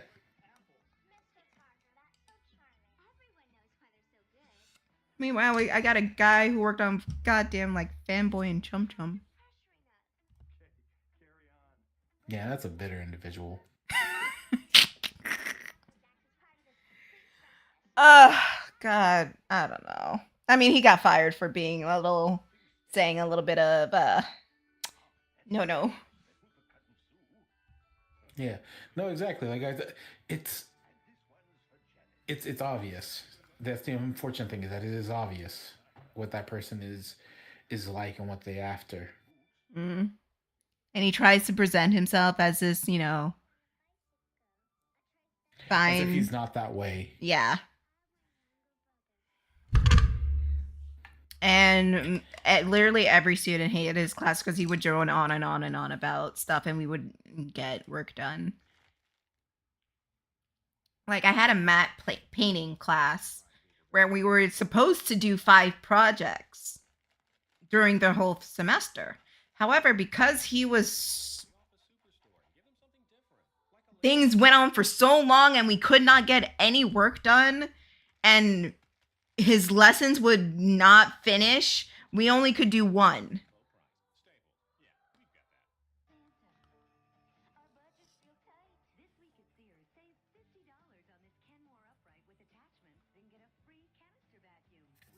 Yeah, that's how bad it was. It's frustrating when that shit happens. Mm-hmm. Fuck off, you stupid fruit fly. Oh, God. Anyways, we both took screenwriting classes. Yeah. The headache. Oh yeah, Ray said something earlier. It moves outside the United States as well. Cartoon Network told the dubbers in Latin America not to use Latin America idioms anymore. Wait, what? Really? Oh yeah, no, they do. That sucks. Or did, rather, because they're gone. Oh yeah, they are gone. Thanks, Zaslav. Do you... I don't know if it was you I was talking to about this stuff, but I recently bought a game in a series that I'm very well familiar with. And that one installment that I bought, I was not really a fan of, but I bought it anyway because I wanted to give it the benefit of the doubt. Mm-hmm. After I installed the update, I found out they added a Spanish dub. And after listening to that Spanish dub, I fucked with the story heavy. And now the thing is that, like, the script had been overhauled for a Latin American audience. Like, they were unrecognizable. Oh, shit. As far as, like, tone, as far as that stuff goes. But they got the same story across. But were able to do so in a way that I could understand and I could resonate with. See? And that's a good that thing. Shit's important. Yes. This is what we talk about when we say, I don't know, representation matters. Because you create a special bond with people that they can connect to. It's just one of those things where it's like,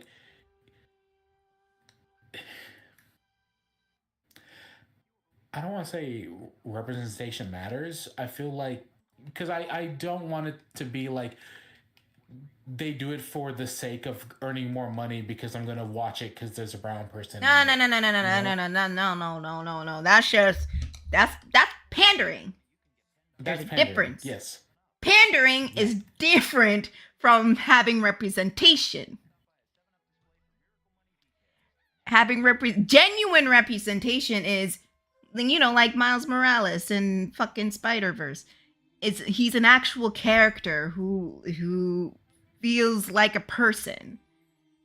Pandering is the pre-Spider-Verse Miles Morales in the comics, who is essentially just a black Spider-Man. Well, black Peter Parker. That's the difference. Yeah. Instead of taking a character and making him stand on his own, they took the character and copy and paste personality in it. You know. Yeah. And you know, Miles and Peter, they're still awkward, but they can be different types of awkward. Like Peter's a fucking nerd, and Miles tries to have swagger.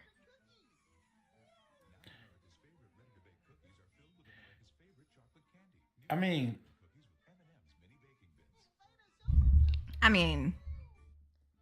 it's you know what I mean. There's different types of awkward. Yeah. And both are valid and both can be explored. It's a situation of like Miles is in a place where he has grown up a certain way, and his family, his parents specifically, do not want him to be that way, right? Mm-hmm.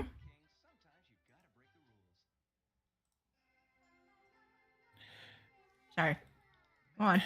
I'm trying to think of like a good way to put this without it coming off like racist, but a lot of this kind of does because of how relevant it is to certain communities. All right, you know, fuck it, I'm just gonna say it. Look, so his mom and his dad are trying so hard to get him to be like a white kid. Mm-hmm. Because they're sending him to like this crazy expensive school that they won their placement in via lottery. And they have him in a dorm away, and he's in high school, right? So like he's dealing with I'm a teenager living away from my parents in a place that like I don't fuck with because it's not home. Mm-hmm. And my parents are trying to put these expectations on me like I ain't who I am. Mm-hmm. Because bro out there trying to do art and trying to do other shit But his parents are like, no, you got to focus on your future, your career. Mm-hmm. That art isn't going to pay you no money. And if it does, like, well, that's great. But like, what are the chances? Right. And I'm not gonna lie, I can understand, like, that shit. That's just real. That's just real. What we're trying to get at is Peter Parker doesn't have that. Yeah, Peter has a situation where it's like he can do great things, and he knows he can, and he's good with that. But the issue is that he feels himself burdened by the fact that he has the ability to do even more than he's letting on. And he's trying to juggle that shit. Because, like, bro's fucking Spider-Man. He can lift up a goddamn train. Mm-hmm. And yet, the things that are holding him back are the fact that, like, he needs to keep his home life balance, you know? Mm-hmm. You got bills to play. Yeah, he's got bills to pay.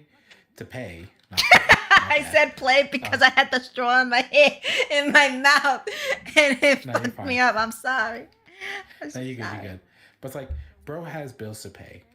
He's got family to take care of. He just lost his uncle to gang violence, quote unquote, in the original. Mm-hmm. Right? Like, bro is living in a rough place. And he's trying to deal with that. But you can see, like, when you see, I can't believe Spider-Verse gets this so right. Real talk. Right? So, Peter B. Parker is exactly the Spider-Man that he should be. Because he's dealing with his own shit. He's got, like, the fear of having children on his mind, right? Mm-hmm. And he's not in the good place that the Spider-Man that Miles knew was. And yet, even then, he still tries to teach Miles, even though he's not great at it. But he still tries. Because you can see that, like, yeah, no, he can do some good shit.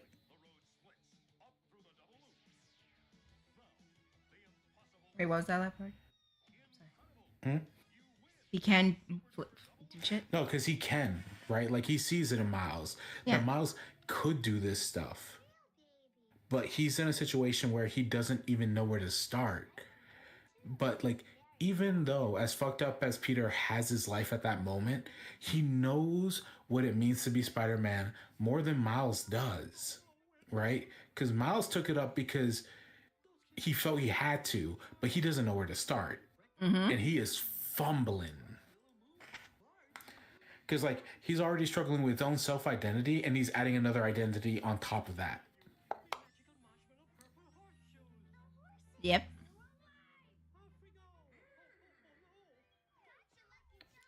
Where Peter knows exactly who he is. And he knows exactly who Spider-Man is. The issue is that it's hard to balance the two. And he's afraid of fucking it up. Yeah.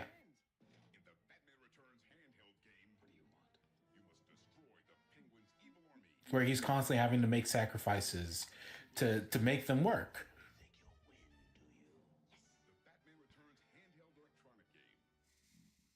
I don't know. I'm just... Go watch Spider-Verse. Yeah, go watch Spider-Verse. Go watch Spider-Verse. Real talk. Real talk, because that For shit real. is great. Go watch both of them. I will say, I do have somebody who hates Spider-Verse. And I'm just like, I don't want to tell them. You know when you have like a family member who don't like something? Wait, what? You're just like, Dude. Take a deep breath. Find. Intro. My mom hates Spider-Verse. Why? because she doesn't like how it portrays his parents. Because she's, she's Latino. Mm-hmm. And she sees a lot of herself in the mom. Mm-hmm. And she did not like how they framed the mom. And it got her feeling some type of way. And that lets you know that shit resonated. Remind me not. She felt seen as a motherfucker. You know what I mean? Oh, let me not show my mom. You know when you feel that way. When, like, it's like, what's it called? You know when Megan Thee Stallion released that diss tape, and she was like a hitman going holla? Mm-hmm. Where it's like, yeah, no, she's not saying names, but whoever feel it, feel it. And Nicki Minaj went off her shit. And yeah, so my mom felt it.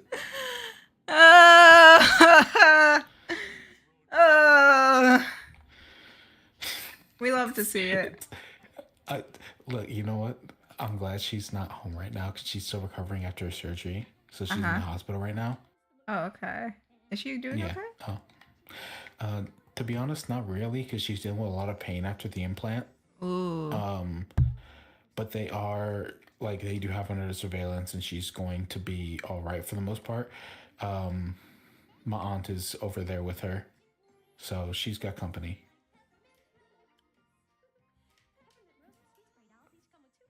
She told us not to come visit because she was like, "Y'all need a rest, because y'all been just taking care of me. Take a break." Aww. She OD, but at the same time, she felt super seen by that portrayal, because like she felt it. Mm. And sometimes what happens, right, where somebody feels super seen, where they can, it's not that the mom ain't trying, right? The mom is doing a lot of good stuff, but like the expectation can be a little too much, and then like when your parents see that kind of shit. It gets them thinking, and sometimes they start thinking, and they're like, shit, man, fuck. And they get mad, Mm-hmm. Oh, yeah. So she don't fuck with that movie. She really don't fuck with that movie. It's like looking into a mirror. Yeah. Just reminds me of times me and my sister pointed out to my mom saying, like, yeah, no, you're acting like grandma right now. And she would just like, no, I am not like her. Said, okay, no, you're not like her. No, never mind. We're sorry. We're wrong. You're wrong. Yeah. And I will say, the mom in Spider-Verse is not a bad portrayal. No. She's a really good portrayal, because like, but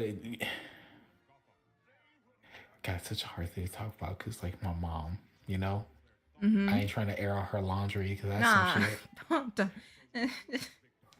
Don't do all that. What I mean, right? Yeah. I feel you. Dude. You see why I was like trying to dance around it earlier? That I was like, you know what? Fuck it. Nah, this is getting weird. Yep. Let's just fucking say it. Moving on. Go watch Spider-Verse, everyone. Watch both of them. Yeah. It's great. Yeah, go watch Spider-Verse.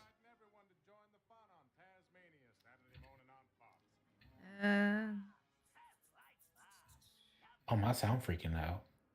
Oh, no. Am I sounding like a robot? No. Oh, then it's just my audio card. No big deal then.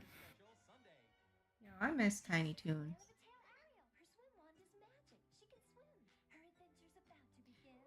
Right. What I wanted to say earlier about like newer types of animation, especially like the cartoony rubber hose animation. I don't know what it is, but it's so snappy.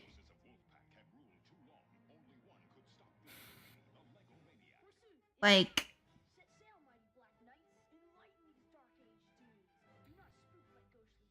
nothing can turn with a flow anymore. They have to bounce when they turn. You know what I mean? I don't know if that makes sense.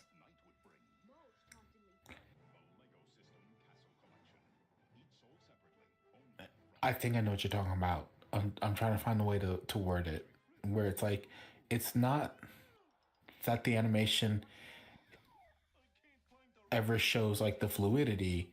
It's only showing the recoil of the action. Yes. Where older animation shows you the like fluid nature of motion, and they always emphasize that. Mm-hmm.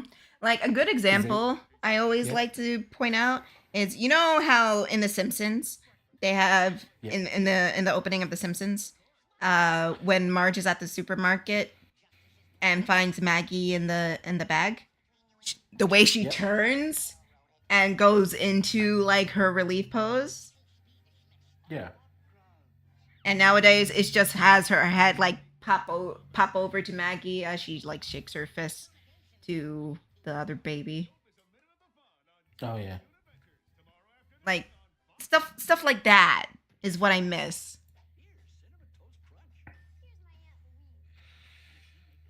Like you can as opposed to like the older stuff, you can feel like the whole flow of motion within her body.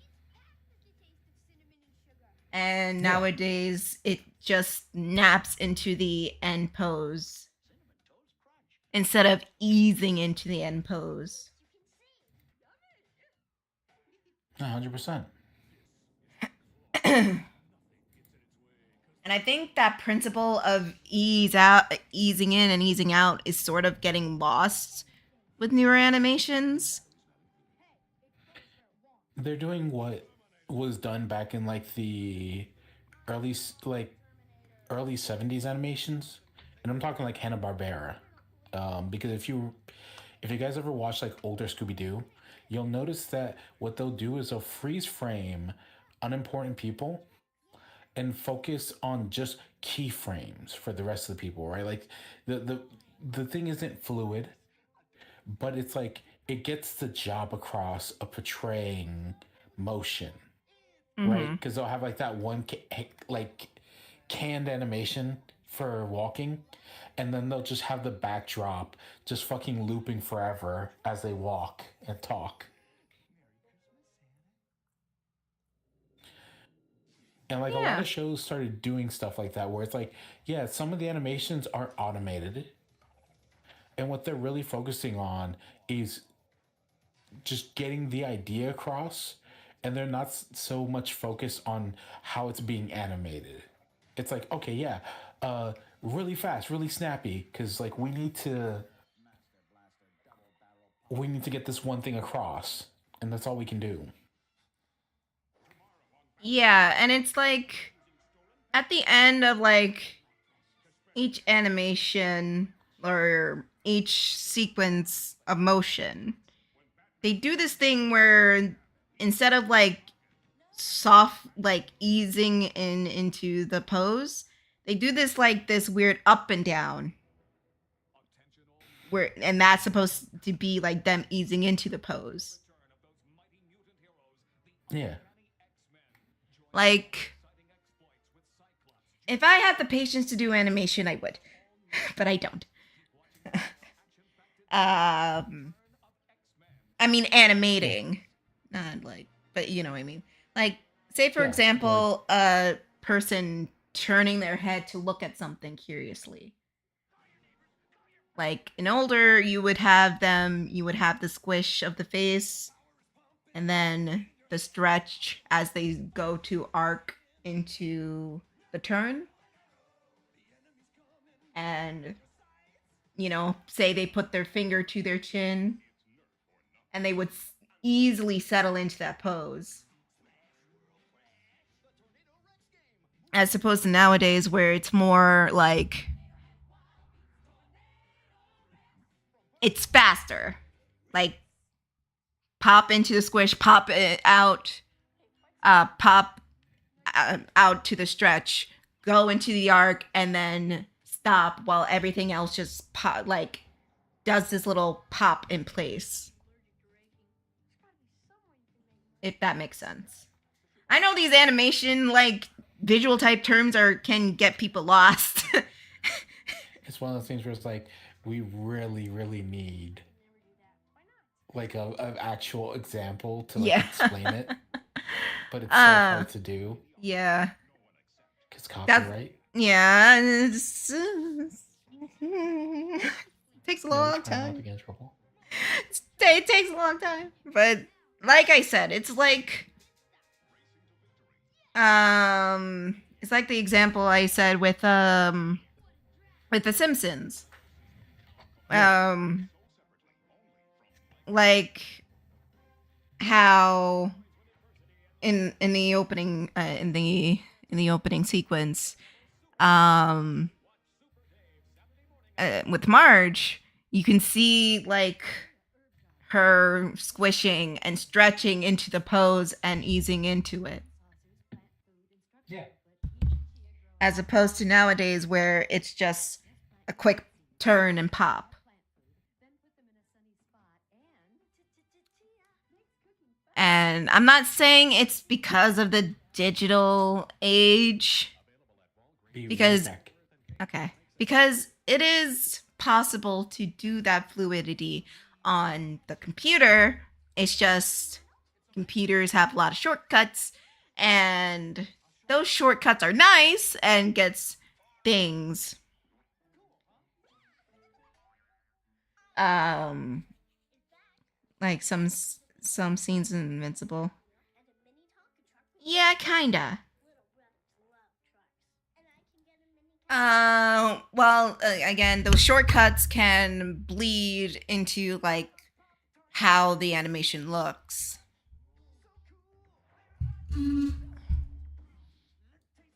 But again, it depends on what animation style you're going for. For something like Invincible,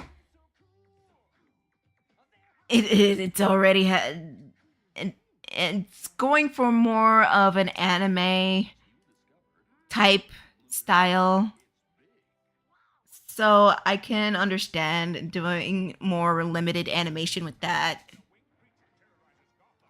It's kind.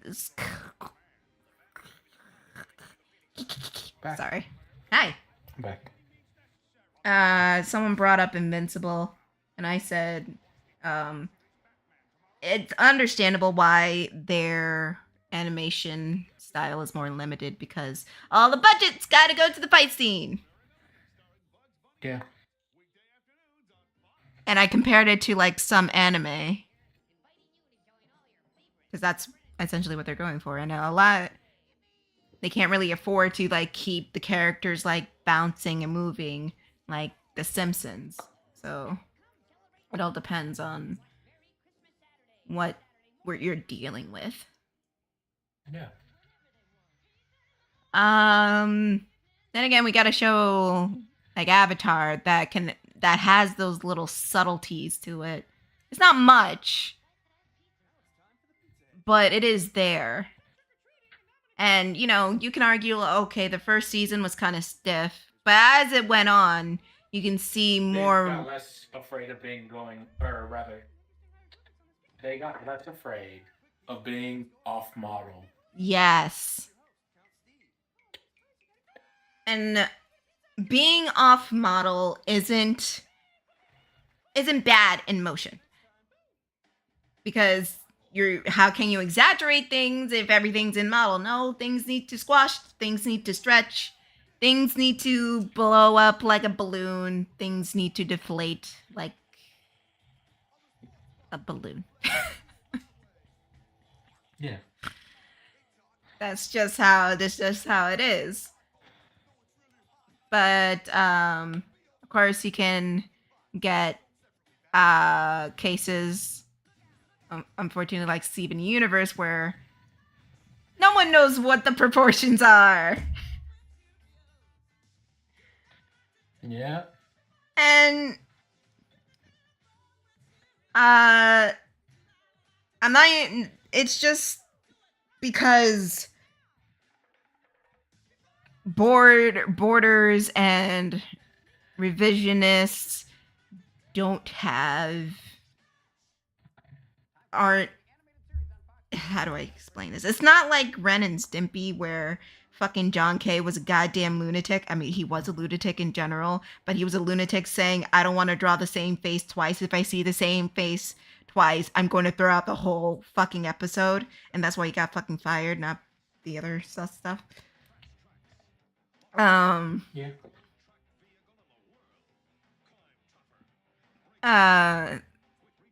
But with, like, a cutesy action show like Steven Universe, things kind of need to be on model to a certain extent. Like, no one should be questioning the height of characters when they're standing next to each other. Like, in one episode, they're the same height, and the next episode, there's a height difference. And they're back to the same height. Another height. That's what I mean. I mean, again, like, okay, no show is perfect. Every single show, even your favorite show out there, has problems. But it is important to, like, note certain things to keep it on brand and on model. So you don't have a whole fucking Tumblr page about the discrepancies on the Steven Universe continuity problems. Because there are a lot. Oh, yeah. Unfortunately. Not everything can have levels of detail. Yeah. Animation has different styles, and all of those styles are valid unless you're John Kay. Yeah. Fuck that guy. Yeah. Fuck him. Fuck him. His dog gonna holler. What he gonna do? Yeah. What he gonna do? He broke. Act a fool. Oh, sorry. Gonna bring up Ludacris. And like the animation styles we're talking about, there's nothing inherently wrong with them. We are older, unfortunately. Unfortunately, we are old. Yeah, nostalgia does also play a part. Yes, we're sorry. we are old people.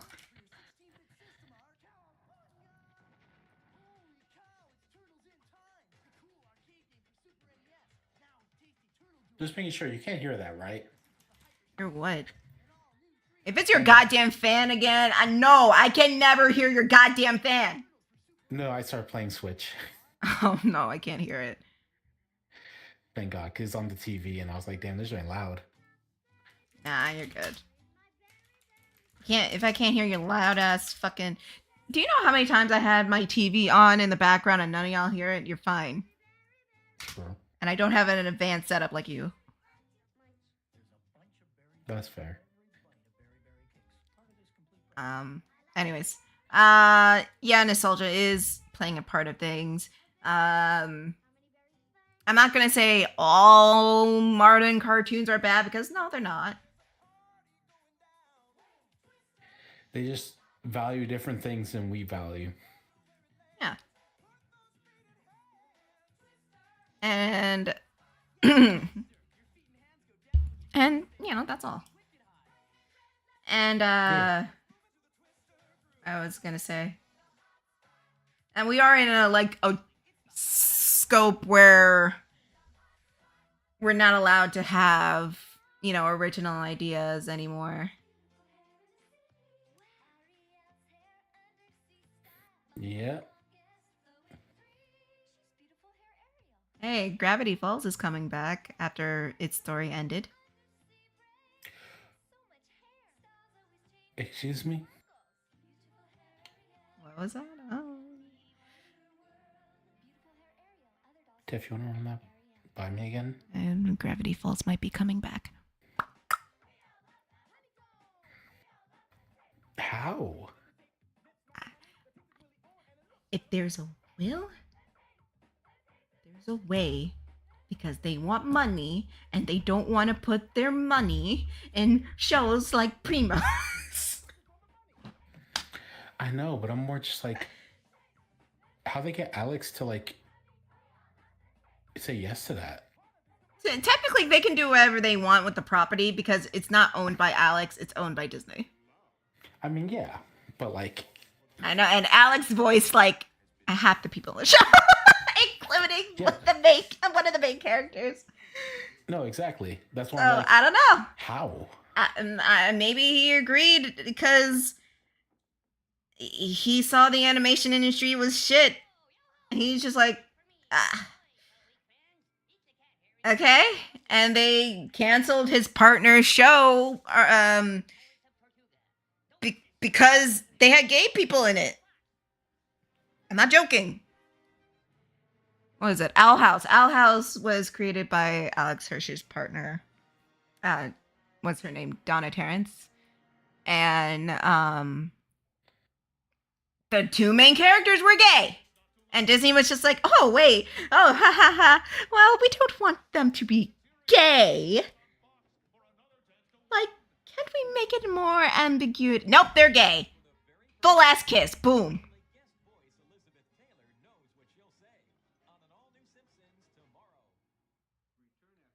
Okay, pull the plug. Unfortunately. Yeah. No, that's what they were like, oh, good for them. Pull the plug. Yeah, pretty much. Not to mention Infinity Train, which is another great modern cartoon show, wiped from everywhere. Why, you might ask? No one knows. Tax write-off. But no one knows.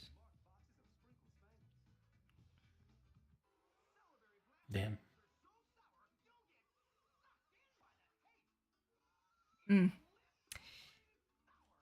Same thing happened with Actually, a lot of award-winning shows. Gone. Yeah. Which proves awards don't mean shit. Yeah. I mean, you can have a good show, right? Nothing wrong with that. Mm-hmm. But to all these companies that are around right now, instead of building up a brand reputation, they are looking for short-term monetary gain. Pretty much. That's why when a new show comes out, whether it's an original IP, which they are heavily banking on and they only want, or no, not original IP, an established IP. They want established IPs, or it's an original idea. They almost never last 2 seasons nowadays. You know what? I'm half shocked that My Adventures with Superman lasted 2 seasons and it's getting a 3rd. However, I remember it's Superman. They want established IPs, and James Gunn is coming out with a Superman movie, so it makes fucking sense. Yeah. Oh God! Speaking of DC, Joker 2. Oh, I didn't see it. How bad was it? It's bad. Okay, I won't spend my money. You know what? I knew it was going to be a musical. Did they fuck up? How do you fuck up a musical with Lady Gaga? Come on! Well, it's because, like, I'm assuming they didn't give her enough time.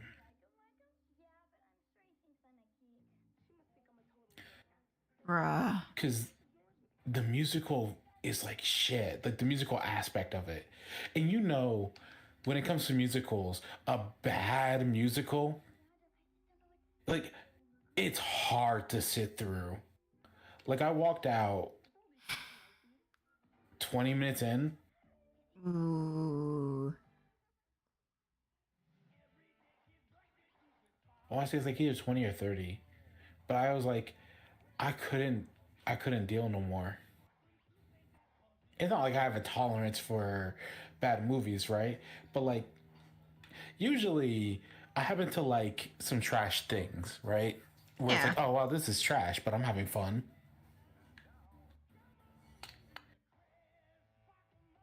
Like A Knight's Tale with Heath Ledger, where It's a sports movie, but it's knights jousting in medieval Europe. So it's like, yeah, no, that's trashy, but I like it. So like, I was like, you know what? I'll give it a chance, because, you know, a musical with the Clown Prince of Crime. It was a recipe for success, and you got fucking Lady Gaga in it. What happened? How do you fuck that up? That's what I'm shocked with. A fucking musical featuring Joker and Harley Quinn should be. I was rooting for that shit. I was rooting for you. We were all rooting for you. That sounded perfect. It sounded like a dark, twisted fantasy. You got Lady Gaga, and you made her look bad. I mean, I didn't even like A Star Was Born, but shit, the song was okay. I mean, Bradley Cooper was in it. But I do want to preface that, like, I don't know if Lady Gaga is much of a songwriter. Wait, she wrote the song? No, I know, but I mean, like, her involvement doesn't exactly mean shit to me, because, like, she's a good singer, but I don't know how much of a songwriter she is. Wait, she wrote, or if she knows that much about musicals. Wait, she wrote for it? I didn't know that part. I thought she was just singing. No, I'm saying, like, what was the point of bringing her up if she's got, like, nothing to her that really lends herself to this shit? Like putting Taylor Swift in Cats. Actually, leave her in Cats. Cats was shit. She deserves Cats. Damn. She wrote a song for Cats and it was terrible.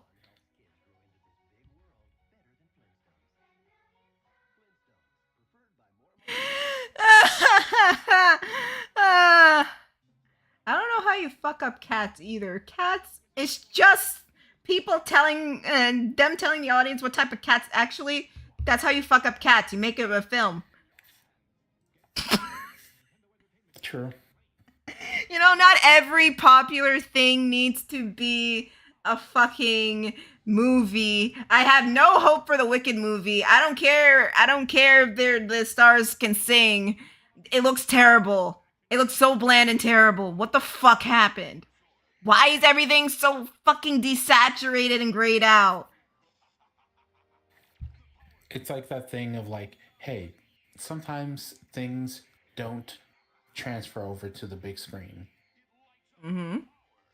Like the Mario movie.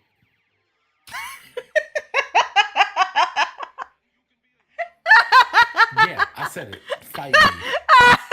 Oh no, Ned. Oh no. No, but like for real. How fucking good is that movie? Talking shit. Like, I mean, I only saw it once. It could be like, yeah, this made a lot of money. It's like, yeah. Look, no. A lot of things can make a lot of money. That does not define quality. It's like, that shit was just like some fucking nostalgia bait. And that bothered me. Because, like... The thing is... I like the fucking Kubo and the Two Strings. It was an excellent, beautiful movie. And Leica put their ass in it. They put their all a seat in it. And it bombed! No one went to see it. So don't fucking tell me. Oh, it didn't make any money, so it must be shit. Fuck you. Yeah, don't use the fucking Drake defense. Yeah. Go on. Sorry. Oh, I made a ton of money, so it's fine. Like, shut your hose up and make some drums. Then we get shit like Velma. Yeah. No, we get shit like Velma. It's canceled, by the way. I knew it was coming. I love how that's becoming my answer to a lot of things. It's just, oh, thank God. There wasn't even a formal announcement. One of those like background artists said, "Well, that's a wrap on that. It's canceled now. And everybody's Thank just like, God. what? Oh, I wasn't supposed to say that? Oh, shit. Whoops. Yeah, we're canceled. It's not good. Thank God my friend didn't work on season 2. I didn't have to watch it. Y'all motherfuckers can't say I'm not a loyal friend. I suffered through Velma. I still remember you were trying to defend Velma a little bit. Like, you're trying to be like, look, it's not all bad. And I'm just over there like, God, this thing sucks. Who the I fuck know. made this I will shit? defend the animation. The look of it looks good. I hate that it's animated well. And the creepy parts are animated well. I hate that. That all that effort of the look of it and the animation of it was fucking wasted. Because looking at those backgrounds, those are good backgrounds. And looking at all the creepy animation, it was good. It felt creepy and unsettling. And the what's it? The color design of it, it was excellent. But it's Velma. Damn right it was. That's what kills me inside. They have this good looking show, but the story is such shit. And it's not like Korra, where you can kind of swallow the story because, you know, the actors are at least trying. I said it, Korra was not good. Yeah, no, it wasn't. But the actors were at least trying. No, there was not even that courtesy. Everyone was phoning it in except for Glenn Howerton. Who was he playing? Fred! Right, he was the weird, like... It was the weird mommy boy. He was the cuck one. Yeah. Yeah. Like, listening to Fred, you're like, oh my god, that doesn't really sound like Glenn Howard. Okay, he's actually trying here. Everyone else was phoning it in. Yep. Except for Glenn Howerton. You know what? Props to you, man. When you go in, even if it's shitty, you still bring it. I'll give you that props. But no. It wasn't worth it. It was so grating. And it was like, I was about to say unlike Korra, but I didn't like Korra as a person. As a character. Yeah. She was bad. Just real shit. That's... I hear everyone is like, oh, but she's not supposed to be like Aang. She's supposed to be like the exact opposite of Aang. She's someone who has shielded most of her life. You know? I said, yeah, you can do a story like that if it's good. This whole triangle thing of... It's like, great idea. Make it better. Yeah, we don't need this whole... I have a crush, you have a crush on me, I have a crush on your brother's dating my future girlfriend. That was weird. Yeah. And you know what? It should have been a miniseries. And you know what else? No legacy characters should have showed up. And yeah, one of the problems that I have with Korra is you want to like her as a person, as an avatar, but she's too attached to Aang that you feel like you have no choice to make that comparison. Yeah. It's not like fucking Kyoshi, who had her own story and her own adventure and her own, you know, crew that was separated from any other, you know, from the original series. And people like Kyoshi because, well, Kyoshi's fucking awesome. And she felt like her own character going through her own struggles. Yeah. That's what Korra ultimately like struggled really hard with is because they attached too much to the old cast. And it's like, oh no, but like they didn't have the old cast show up. Like, no, but they had their children there, and it was very distracting. And it felt like I don't really care about Korra, and I care more about the drama going on with the children. That shouldn't happen. That means you should not have them there. If I care more about them than I do about your main character, that's a problem. If your character isn't interesting, and we just stop caring about her. Stop. Go back. Start over. Yeah. Also, just there was no reason for it to have 4 seasons. No, there wasn't. They were really pushing for it. Mm-hmm. Oh, sorry. Also, hi GP. Welcome back home, boys. To Peppers.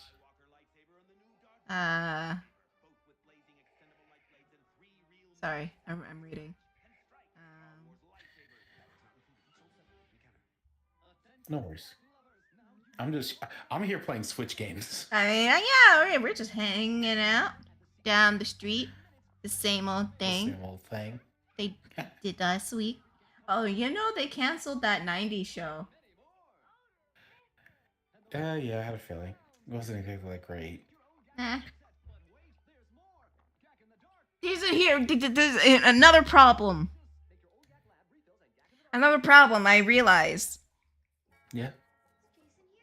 While that 90s show had, like, its problems, it does, I realize why. Why? The original That 70s Show had 26 episodes a season, about, hit or miss. And this one only had 10. So, as an audience, we can learn and grow attached to the characters with more amount of time back in the day compared to now where we have everything needs to be stuffed within 10 episodes. Like nothing feels nothing feels natural, or their growth doesn't feel natural. Because why would it? They only have 10 episodes. They can only do so much. Yeah. And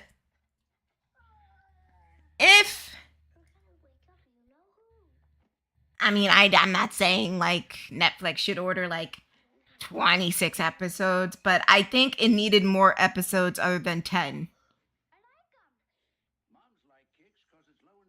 I'm not going to deny it has its problems, because it does. But one of those problems, and if not more of those problems, could have been remedied if they had more time to really, grow into their characters. Just like how it was with the first season of That 70s Show. Yeah, no, 100%. Except we don't do that anymore. 10 episodes. That's all you get. Yeah. And, the longer format of seasons, at least not only gave the networks blocks of programming to show, but it also gave audience a chance to really absorb what was given to them. Yeah. But now everything's so fast paced. Like if you're not SpongeBob, you don't get me the heads like right now, then you're out. It's like everywhere has this SpongeBob mentality. I'm just realizing this. Yeah. If you guys don't know what the SpongeBob standard is it's a standard that it's a rumor, but it's not really a rumor when it's like confirmed by a creator who got his show canceled 5 times, but he was kind of a dick. So, yeah. Yeah. He was. And he's a crazy person. You know? Yeah. Herman! What? Bush Herman. I got a hell of a cough. No, I've been reading out loud so much, my throat is so sore. Bush Herman! It's crazy. Right. Even though that person is a dick, it doesn't mean like what he's saying doesn't have any what's the word? Legitimacy? Yes, thank you. Legitimacy to it. Cause there's a slew of shows that premiered on Nickelodeon that ended up on their premium channel to die. Yeah, And they're Nicktoons. Yep. And not only that, the creator of Harvey Beaks and Chowder basically went on a tirade confirming all of this. He said, like, no, it's fucking bullshit. And we're not as popular as SpongeBob, and now we're dumped on Nicktoons. He's since apologized, even though he shouldn't have. Because it's the truth. Well, they're like dead, aren't they? Huh? Nickelodeon. It's like basically dead. Yeah. I mean, all they have is like the Loud House, SpongeBob, its spin-offs, Blue's Clues, Dora, which I'm not gonna hold you. I'm gonna be real with you. Okay? Yeah, go ahead. New Dora, looking creepy as fuck. No, that's fair. Old Dora came from a kid's. Like the point and click? I don't know. I haven't seen it. Damn, fair. Neither that's why I was asking. Maybe we'll watch a clip later. I'm curious now. You got me curious. Fuck you. Got me curious. Damn. Okay, my bad. But they took the character design that looks like it came from a workbook, because that's what the setting was. It was a workbook or like a computer program, like the old Flash computer programs. Yeah, like the point and click adventure game. Exactly. It was like Head Start. Do Yeah. you guys remember the old Head Start games? Them motherfuckers was goated. I fucked with Head Start heavy. Oof. And do you remember that one with the cafeteria? I would have to look at it.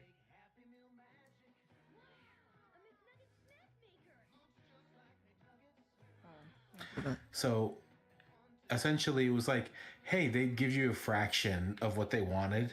Like, I want 1/4 chicken. And like when you gave them the stuff they wanted, they'd fucking devour that shit. They'd be like, thank you. And right in front of you, just throw their faces down into their tray and go, oh shit, yeah. Yeah, it's a Head Start game. Oh no, I was looking at it. I'm looking at what you're talking about. And it's literally a screenshot of what you're saying. Yo! Yeah. I remember when shit looked like this. Oh my god. I feel old. My soul. Right?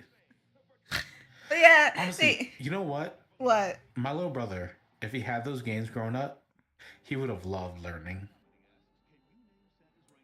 That's another thing. That shit was fun.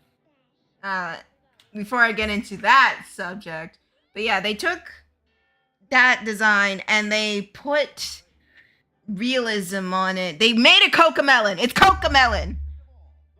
Yeah. And it looks not good. It's bad. It's not good. And guys,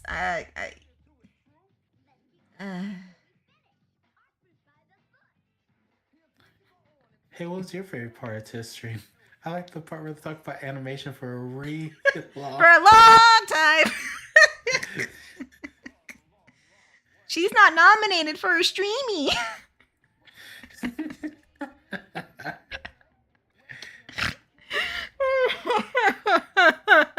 You going in for surgery today? Yeah. Damn. Hope it goes well. You gonna bring that up? That's part of the bit. I know, but that's why I left it out, because my mom. Oh, your mama. Oh, shit. I'm sorry. You gonna do that to me? I'm sorry. I'm sorry. We stay talking shit. Yeah, like Nickelodeon, Cartoon Network are pretty much dead. Disney going to Disney. I mean, we got Primo, so it's fine.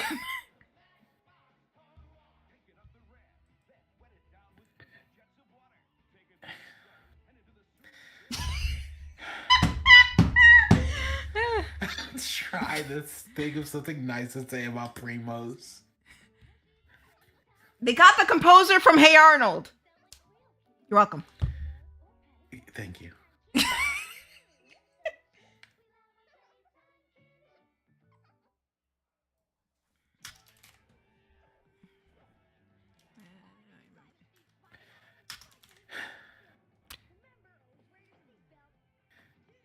See, I'm fucking thinking about demons right now. I'm fighting demons.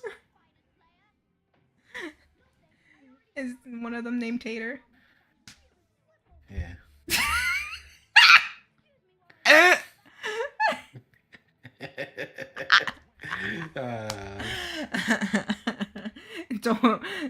don't want the voice actress to come after me about conquistadors or something. Right.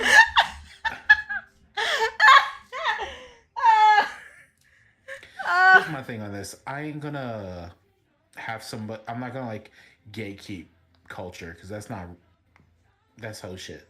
I ain't gonna lie. Mm-hmm. What people hate about certain people misrepresenting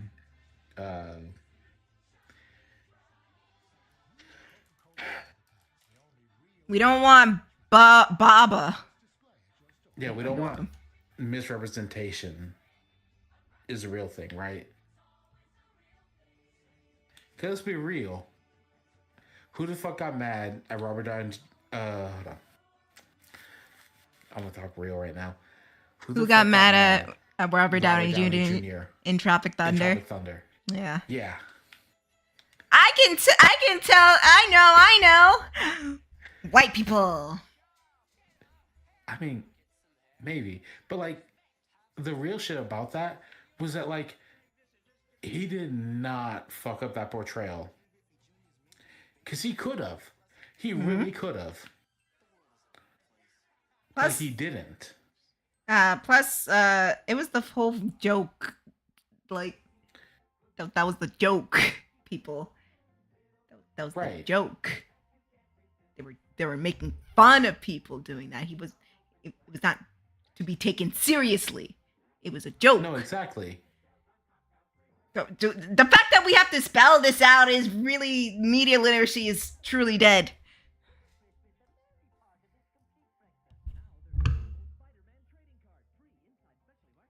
Go on. I'm sorry. I didn't mean to interrupt you.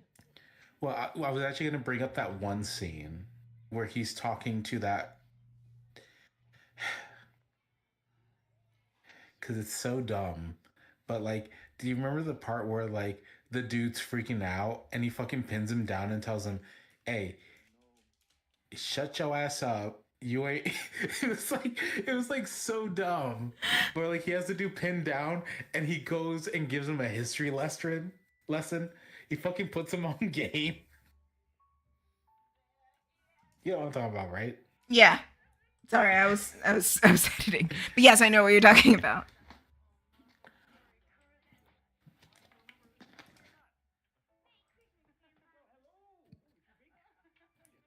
Even though he's making fun of the fact that, like, there are people who will do that, dress up, and essentially run a fucking guys, there's no better way to say it. Tap dance and like sing "Mammy." You know what I mean? Yes, you can say, what's that? The jazz singer? Yeah, you can say it. Yeah, but it's like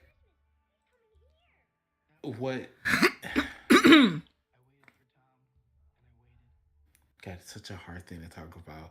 The point is that like when something is real, we recognize it. But when something is fake and it's some bullshit, like for example, a cartoon where they're like, yeah, Spanish people and mixed families.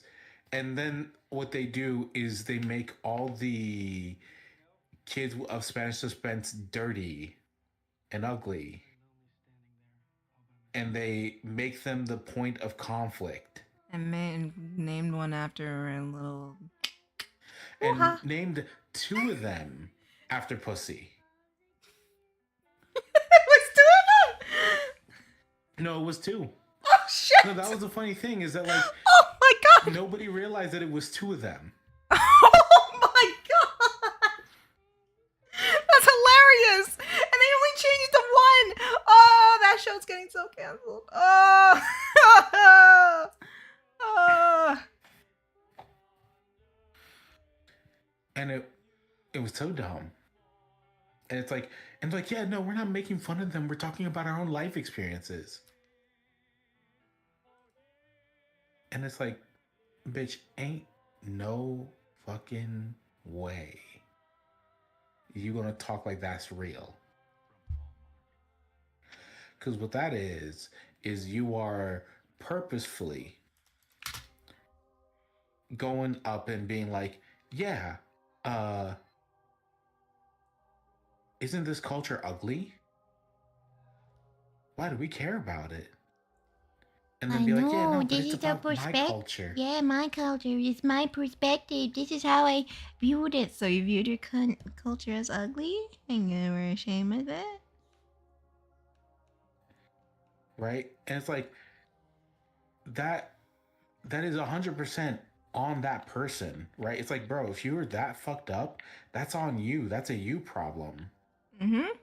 Like, I may not get along with my family, but shit, I fucks with the culture. The music's awesome. The food is, oh my God. Right? It's like when people got like mad at Lil Yachty, because Lil Yachty, people were pissed off at him not because of the music he was making, but because of how he viewed the original works that started the hip hop culture, right? Mm-hmm. Because bro was like, Drake was better than Tupac.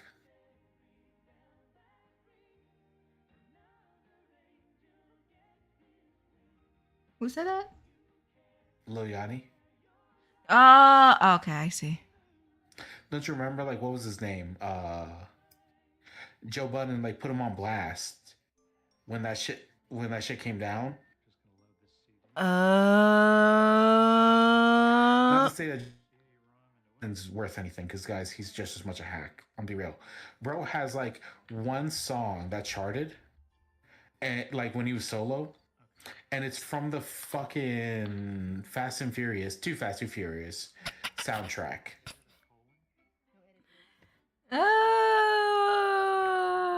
Nah, he's hot shit. Like, yeah, and he rhymes jump off with jump off with jump off. It's like, bro, shut your punk ass up. You ain't no OG. Can't even make some drums. Yeah, no, 100%. So it's like, I'm not saying that he speaks for the culture, but I'm speaking that like people had that sentiment, not just because like bro liked Drake more than Tupac. That's not the issue. The issue is that like he didn't give the OG his props, right? Because that's a veteran. That's a person who helped start your culture. That's a pillar, right? You cannot disrespect that. Because without that person, you would not be in that same spot. You wouldn't have that opportunity. Mm-hmm. It's like with George Lopez, right? I'm not a big fan of George Lopez as far as like humor goes, right? George Lopez has fans. I thought I people mean, just tolerated him because they needed a Mexican representation. well, that was kind of the thing, right? Is that he, him being able to bring Latin culture and Latin, like, is he make essentially dancing for the white people? Yeah, he is.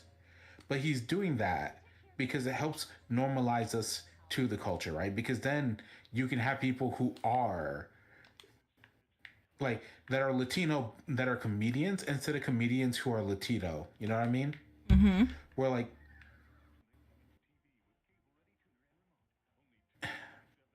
where essentially, even though he is a stereotype, without him, he would not have established Latino comedians as legitimate performers. You know what I mean? Yeah. It's You need sort of somebody to like, walk in order to run. yeah, it's sort of like that necessary evil so we can push the culture further. Yeah. And you got to give him his props because he's not stupid. He knows what he's doing. Yeah.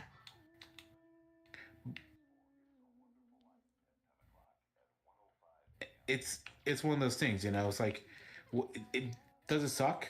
Yeah. Are they technically sellouts? Maybe, but like you got to give them their props because without them, we wouldn't have those opportunities. People wouldn't be looking at people for, you know, like if you have like a funny fucking Hispanic person back in the day, they weren't gonna tell us shit. Mm-hmm. Right? I hate to say it, but it's kind of like Tyler Perry. Yeah. I don't like. A lot of people don't fucks with Tyler Perry, but he is one of the first black one of the first black black industry studio owners. Like he created his own studio lot.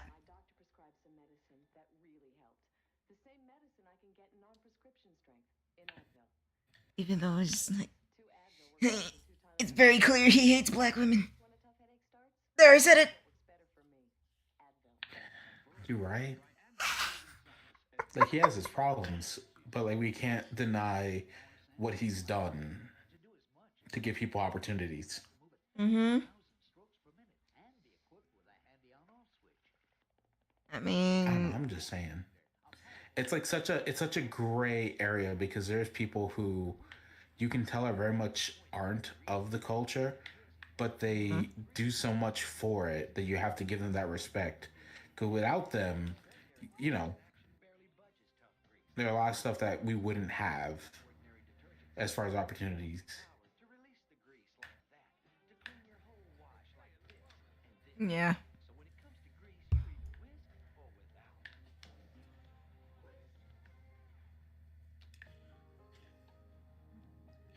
Sorry, keep talking. I'm here. Oh no, my bad. I'm just, I don't know. I'm trying to think of something else, but I'm like, damn, bro, I'm hung up on that shit because it's such a deep topic. You know what I mean? Yeah.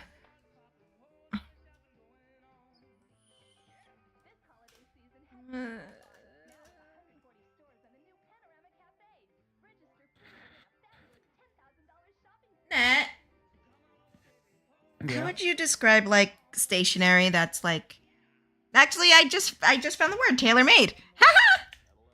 Thank you. Tailor made. Yeah, tailor made.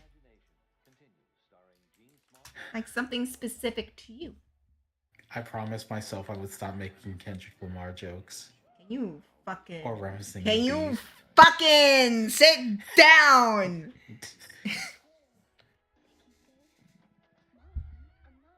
Don't make me regret asking you questions.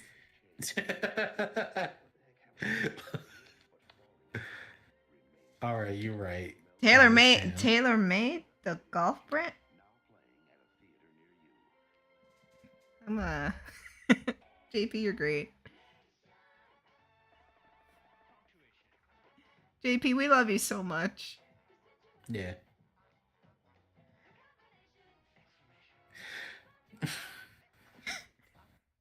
Stop laughing. Oh shit. Yeah, die by the zombies. True. Bro, I got them clubs. Wow, I'm actually doing this. JP, you're great.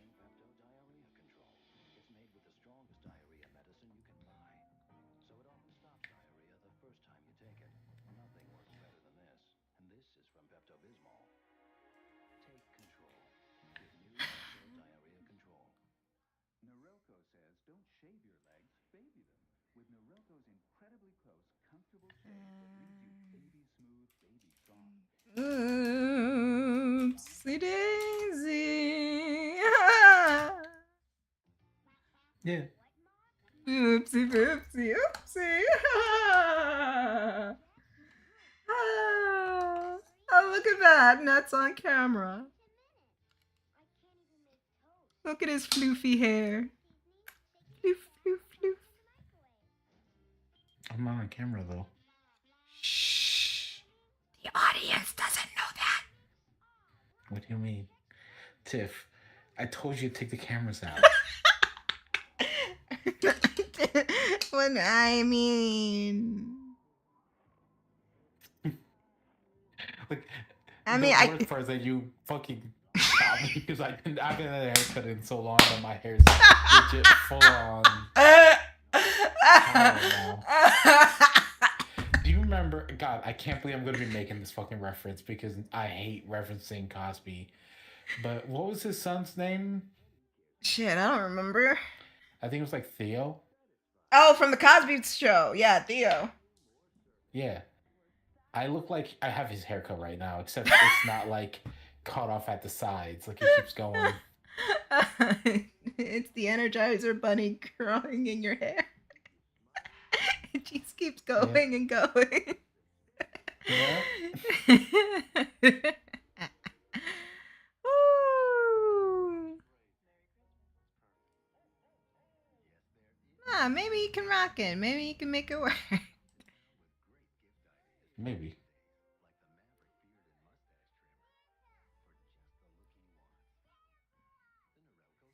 Honestly, I had a weird moment at work. Mm-hmm. Where I mentioned cutting it, and one of my coworkers, she went, "No, don't."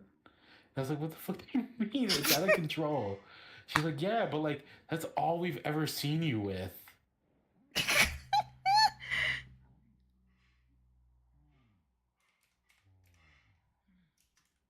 And I mean, like, I was talking about like cutting it all off, like legit shaving my head.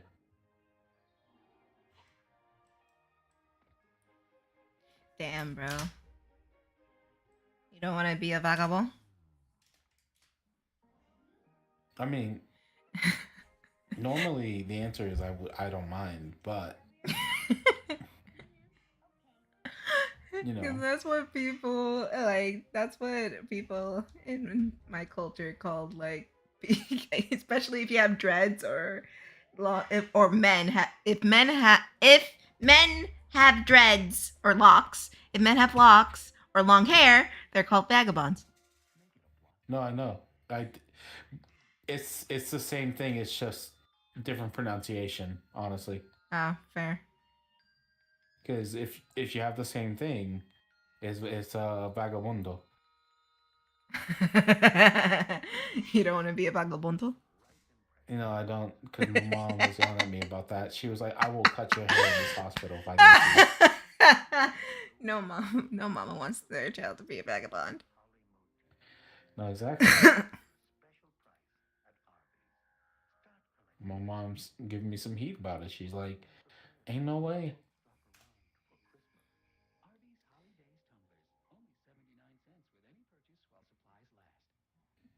But I'm just chilling with her right now because she's got broken leg. She ain't doing nothing about this hair. Yep. But at least she's healing. Yeah. Ooh. Ooh. My Shoulder popped. Oh.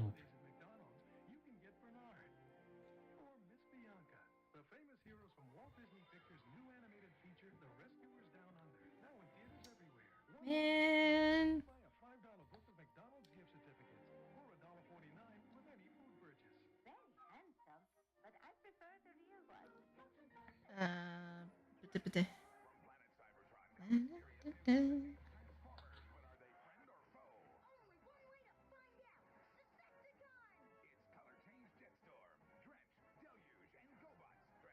You know, I was watching Living Single during the week, and I never.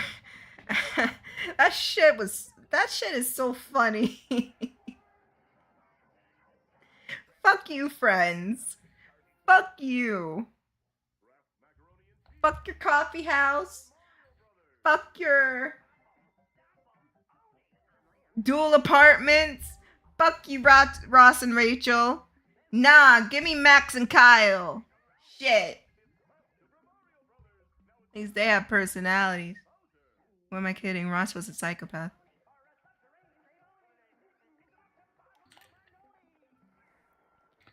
I mean, it was more that he was neurotic as fuck. It's okay. You can say he's a psycho. He's a psycho. Yeah.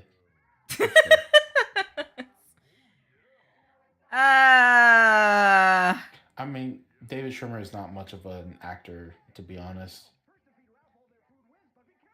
No, it's just, it's one of those things that which I hate, where they take like a nerdy type of dude and put him with the hot chick, and it's portrayed like it's some sort of award. And it tells the audience, hey, it don't matter if you look funny, you can still land a hot chick. And I hate it. Yeah. I hate it! Mean, like, I know, but I'm also saying that, like, David Schwimmer doesn't really help sell it. Oh, no. Because, like, do you remember that he's in, like, this one army movie? I can't remember it. Fuck. I cannot remember the name of it because it's such a forgettable movie. But his part in it is hilarious because he's supposed to be like this drill sergeant commander person. And he comes off as a whiny piece of shit, even in that movie. Like, he'll have a moment where a dude is stumbling and the people who are running are trying to help him up, and he runs up beside him going, do not help that man. Do not help that man. What the fuck? And it's like, he says it like the same way as like when somebody stole his sandwich.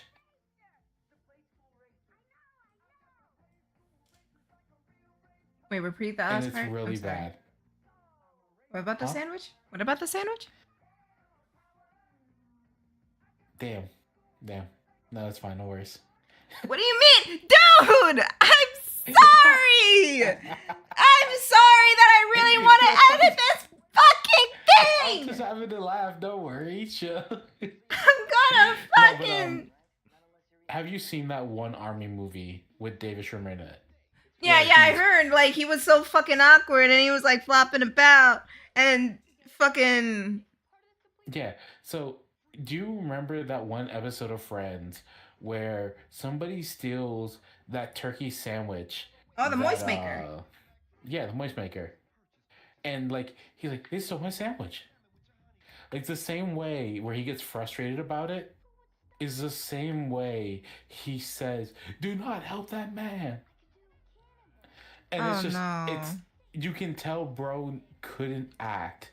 He was not a good actor.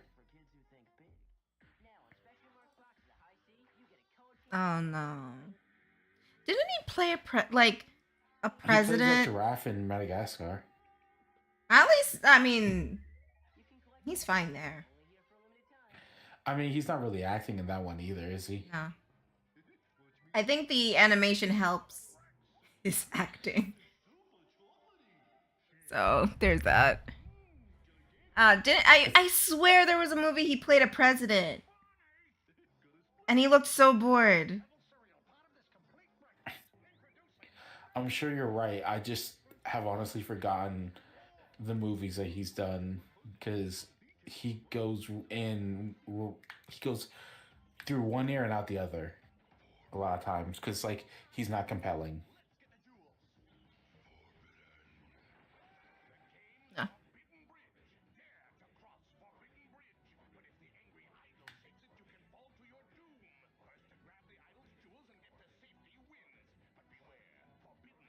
No. No. Mm-mm.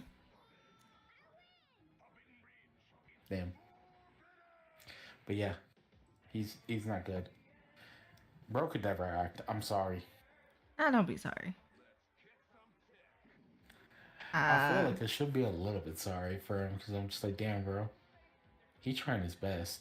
At least he got money, right?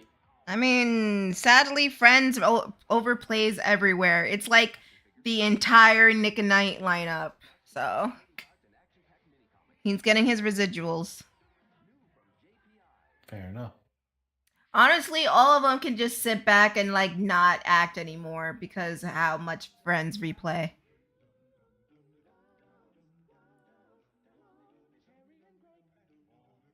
Honestly, though, good.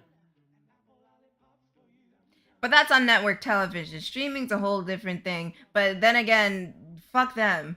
Except what was his name? Matthew Perry? Is that the one who died? R.I.P. I think so. I'm sorry we don't know your name. I think it's Matthew Perry. R.I.P. Yeah. However, I highly suggest go watching Living Single because it is hilarious. But it could be one of those shows where it's like so specific to a demographic that other demographics won't get it. Maybe that's why they made Friends. Where did Friends air? NBC, CBS, ABC, Fox? Where did it air? God, I can't remember. Friends. I know Friends was like Fox. Friends was Fox? Like the first syndicated for like the 90s, I think it was. Yeah, that's what I'm trying to remember. USA. The first episode aired on the USA. What?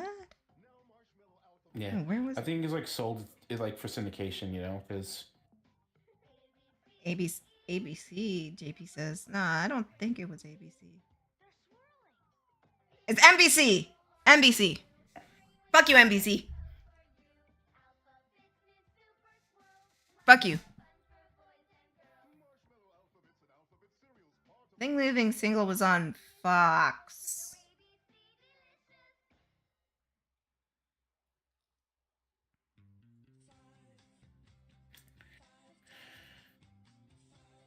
I'm sure it was.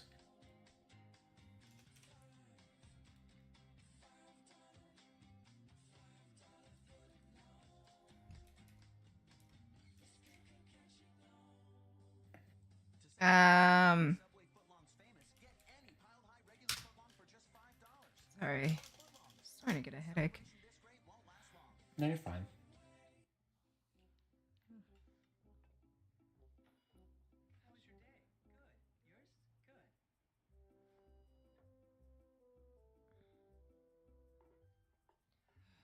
Break the routine and live a little. Welcome to Chili's. Introducing Chili's new Build Your Own Big Mouth Burger.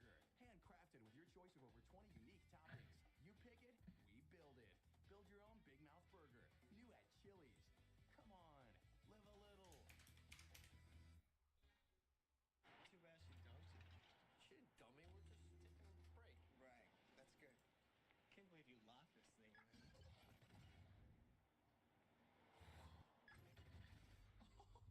A little help? Thanks, man. Wait, where are you going? I thought I was driving. Sure you don't want me to drive? I got it, rookie. That's rookie of the year to you, pal. Can you believe it? My husband Nolan Ryan. Sorry if it's quiet. Oh, yeah, no, that's my bad too. It's I still have another chapter to edit after this. Ooh, that's fair. Yeah. Although it was a little bit more bearable this time because you're here. Monday, I don't know what happened to me on Monday. I think I was just tired. I don't even remember Monday because like Monday, I was just like fucking out of it. Cause I was like sick. I mean, yeah, that's fair.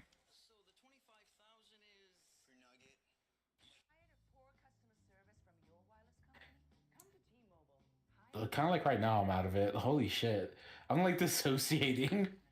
Oh shit. Fuck. No, it's just like it's probably because like the long ass fucking meeting I was in. That's also fair. Meetings can do that to you. I know. Especially when it's like, because I had like two of them today. One was like talking about my performance, which, you know, was all good, luckily.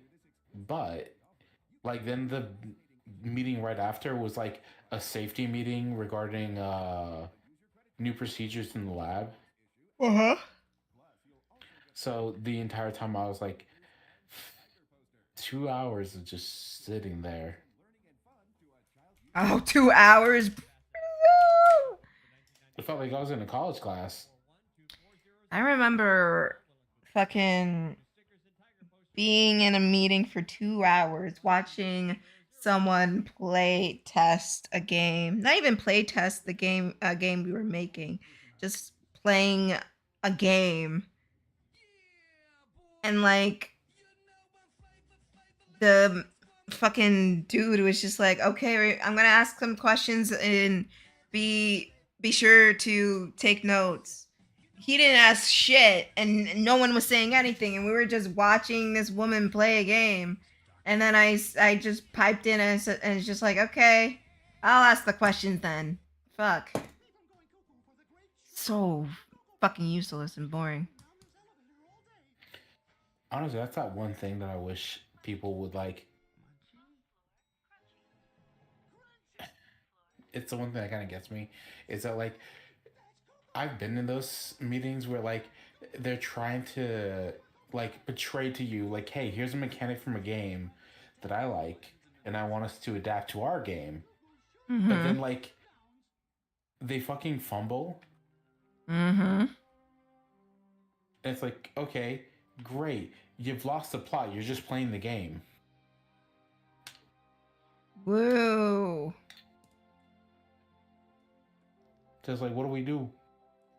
And it's just like, bro, just say you want to be a Twitch streamer. I swear to God. just say you want to play video games on a stream because this is that way other people can fucking suffer through this. I don't want to suffer through this. You're boring. I've only had it happen once in a point where like it was actually useful. Mm-hmm. Because what the dude did was he recorded himself with no audio. He cut up the pieces that he needed, and then he sent, like he played it, like he played the video for us, and then was pausing it at the points where he wanted to establish what parameters he wanted to focus on.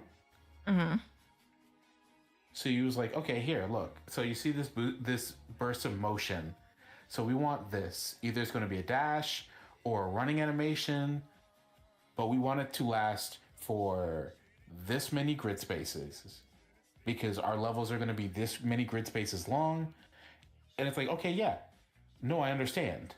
And he was talking about like, okay, how's this going to affect our movement? Should we add anything else? And it's like, yeah, that's concise. I know what the fuck we're talking about. And like, I have a visual aid to see what it's supposed to look like. Yeah, so right? I know if I'm fucking up.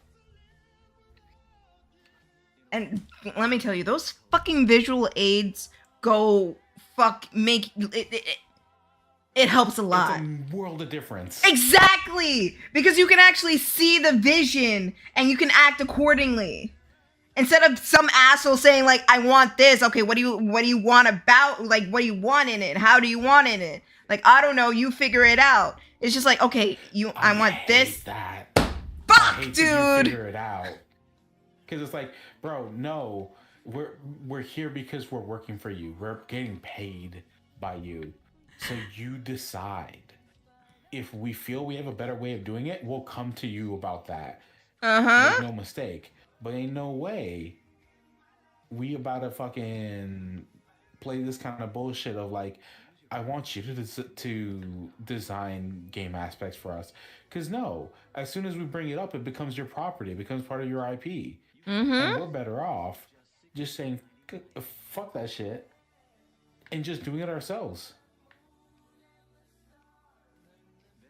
The fucking... I remember that asshole like fucking arguing to me about putting 3D graphics into a stupid game, and I told him you're too far into production. It'll throw everything out of whack. How are we supposed to do that? And he just fucking shrugs and say, "You're a designer. You figure it out." Oh my god. I wanted to punch him at that moment, I swear. Such nonsense.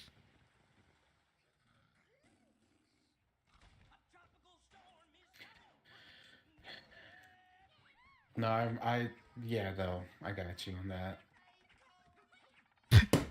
God. Every time you bring that up, like something of that nature, I just think about that fucking Dark Souls situation. Where your boss wanted something like Dark Souls, but you didn't have the money for it. Yeah. You didn't have the resource to make Dark Souls. Yeah, so we were just like, yeah, we should... No, don't do that. First they're sour. Then they're sweet. Sour Patch Kids. Sour, sweet, gone. And you're just there like, well, don't get mad at me if it doesn't turn out like you wanted it to. Well, no, I feel bad about it, because that was the situation where, like, he broke me off into a separate team. Oh, right. And I ended up, like, coming up with the one project, but then, like, out of spite, he fucking claimed the rights for it and just shut down the company. So essentially, I couldn't take that and shop it around. Mm-hmm.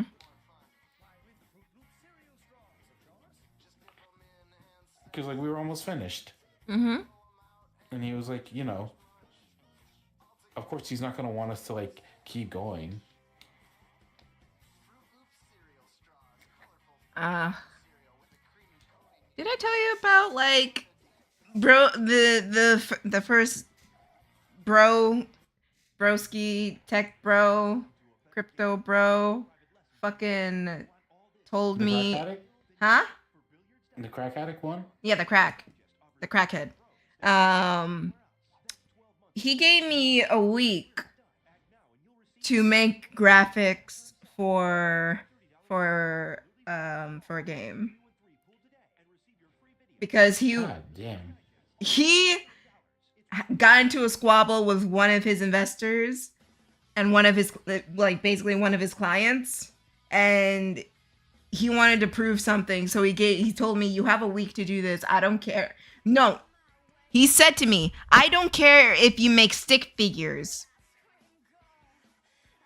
Just come up with something. And the head of the department went to the hospital. So it was just me. So I did everything I could. I made all of it in about 2 or 3 days. He sees it. This is shit. What is this nonsense? I don't like it. Do it again. And I said, okay, what do you don't like about it? I don't know. Figure it out. But this is not it.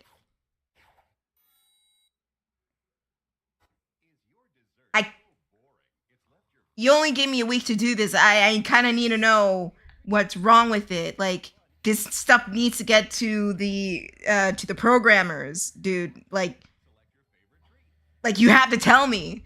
Like, I don't like it. Do it again. What the fuck? So I didn't do everything again. I did what I could. And the programmers were like saying, like telling me, like, do you have the stuff? Do you have the stuff? It's like, I didn't get approved. I didn't get it approved. And finally they were like, okay, just give us the stuff. We'll just do what we can. If he still doesn't like it, then I don't know. So I gave them the assets. They did their thing. And Friday comes and he was still bitching and moaning about it. He was still saying, this is shit. This is not going to give us anything. I guess this is what we have.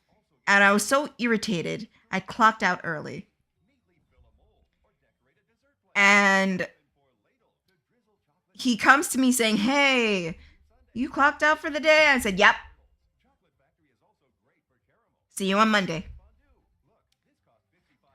And Monday comes, the head of the department is back, and she tells me he sent her the presentation, and it looks terrible.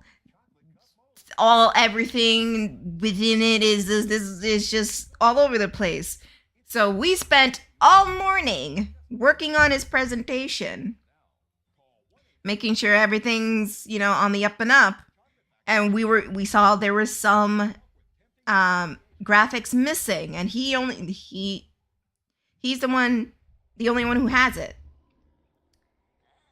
And we call him and say, hey, you're missing some graphics. Do you have it on your computer? Can you send it over real quick? And he said, yeah, no, we're not doing that anymore. What do you mean? Yeah, all that, we're not doing it anymore. I'm not going to present this anymore. We'll talk tomorrow.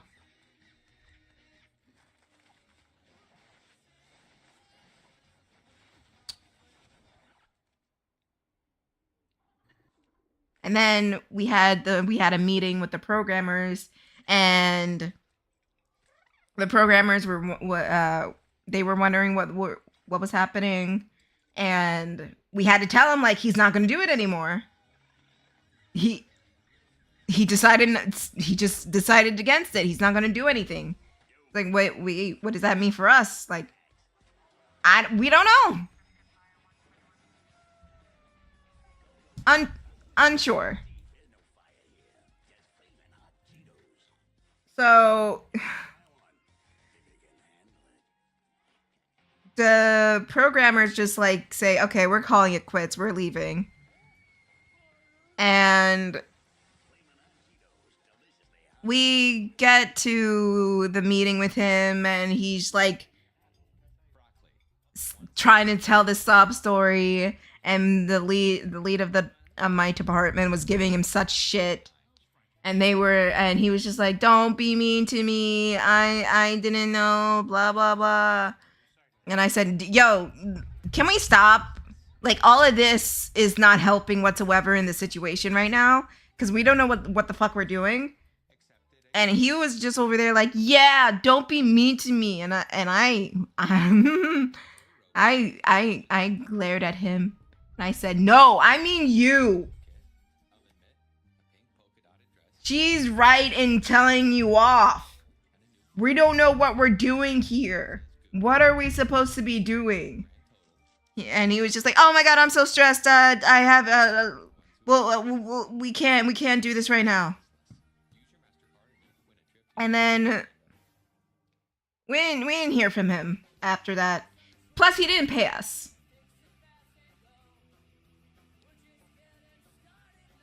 So yeah. Then the head of my department apparently she told me that the whole company shut down. He sold it off, it's shut down, there's no more of it. And we're just like, okay, what do we do now? I don't know. I mean, I have a client list. Let's go through it. Luckily, found the client. She found a client, one of a client. That was the previous job I was at. To take us in, and we worked there for the most part. But that job is a whole nother story. But yeah, fuck that crackhead. Yeah. It's like, tell me you don't know how to run a company without telling me you don't know how to run a company. Say you don't know how to without saying it. Yeah. Yeah. See. I'm mush mouth today. I'm sorry. No, I understand. I'm in the same boat. I'm tired. Yeah.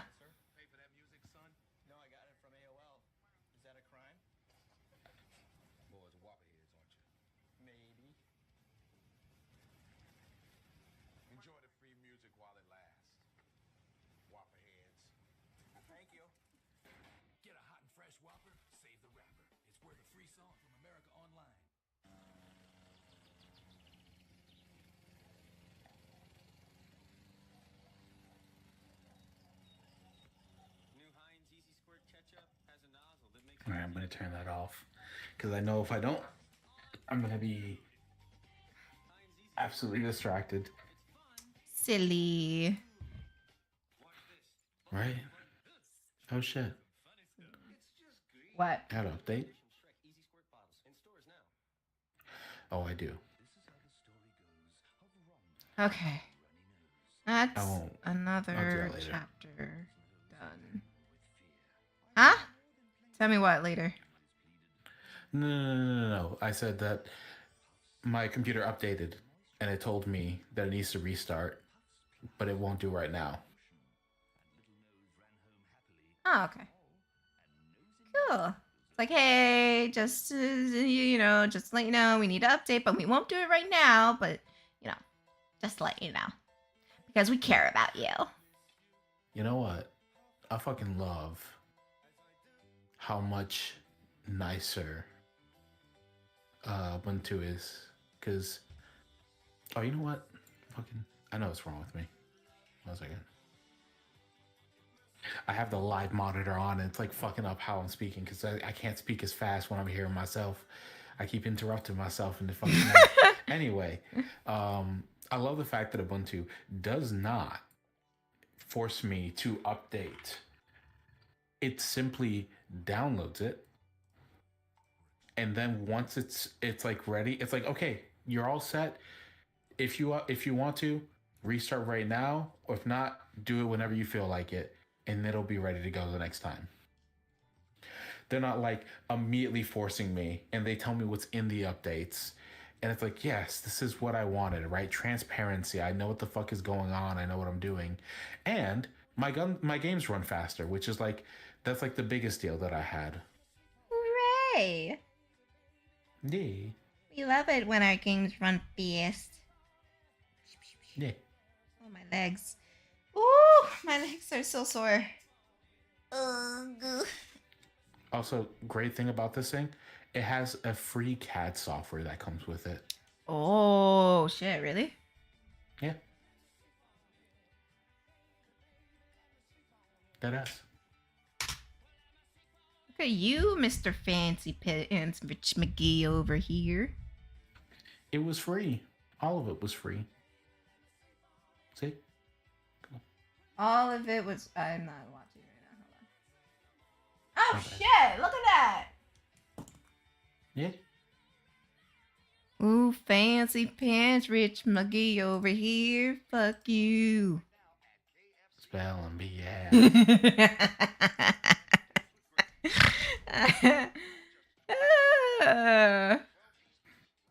I like this thing. It's nice.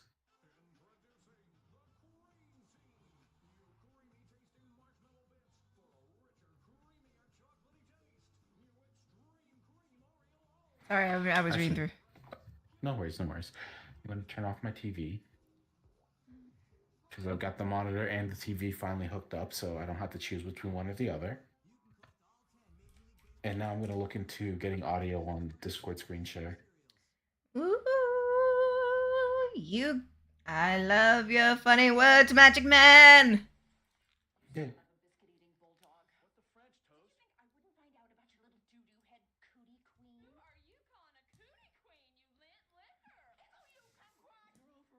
Oh, Discord Canary. Okay. I actually know how to download that.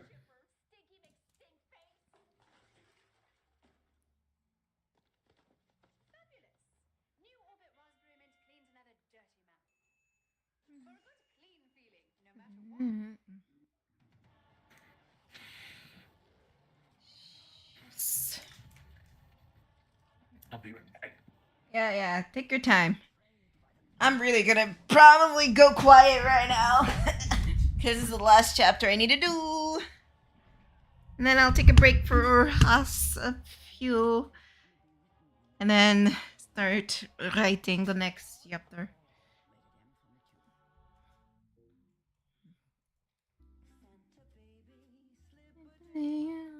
Fuck you, Fritz. Ooh! It was delicious, but...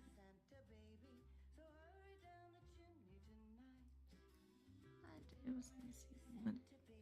It's also felt nice. Not to feel the pain and protection. So you don't worry for we're afraid. How nice.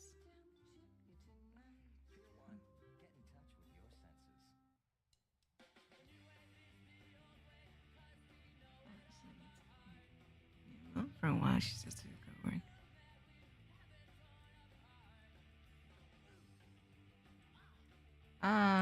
Whoa.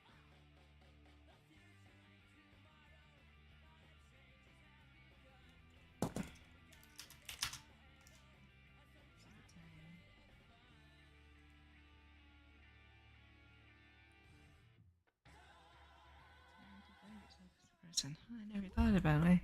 Everyone says that you should try to find someone else who's saying that rates to them. Says rubbing your neck. Oh no, then you'll be in a vicious cycle of partners trying to fill a void in some kind, you know. And that doesn't mean you get up.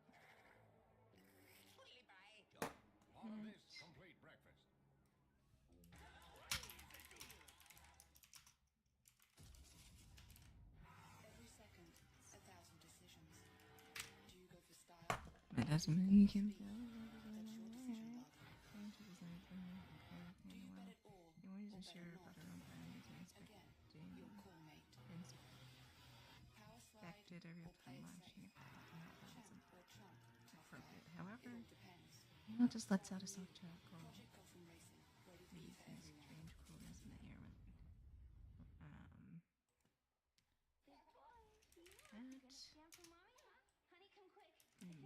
yeah, fuck. At least a strange coolness in the air, relaxing everyone. Visual. Ice cold or and what we should be nice was a place that was seems being and peppering someone's tongue. What a refreshing feeling. Wow, the good times were being had. And a hand softly taps on the shoulder. Taking over, she's using a woman with copper braids mixed with a bit of red in it. She seemed a bit nervous and uncertain. She relaxed and self-checked skin. Tells her you're trying to place her somewhere but couldn't. Couldn't put her anywhere. Can I help you? She says cautiously. Oh, I'm sorry. I didn't mean to, sir. She clears her throat and holds out her hand. Gloria Evergreen. Noelle Winter. She shakes her hand softly. Oh, I know. I've been following your work for a while now, and I have to say you're incredible. Oh, thank you. She buffers, trying to remember who this woman is. Who this woman even is. I'm just an intern. I've been here for about a year and a half now. And I really want to get into the design department. I wonder if you could give me some insight. Well, feels our heart warm hearing Gloria's words. Just the look in her eyes. I really could tell she was driven and ready to do anything.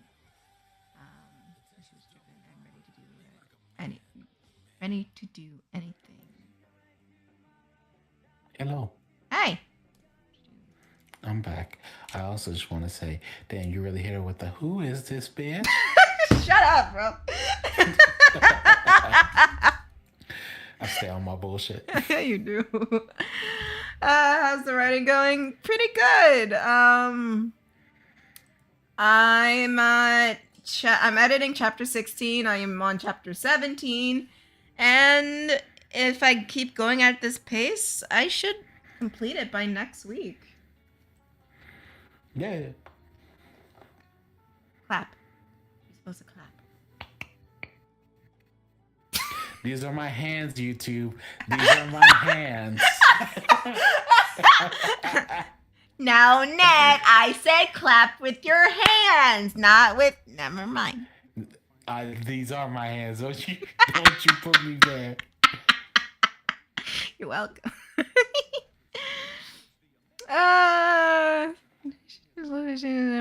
Ready to do whatever it took. A girl with big dreams in New York City. Oh, this poor sad girl. However, Noelle wasn't going to tell her to give up on her dreams. That would be needlessly cruel. Everyone around Noelle always prayed for her downfall. She couldn't. Let someone else feel the same way. Ugh. Or at least, I'm sorry. That's breath. It's your breathing is making me laugh because all I hear is like.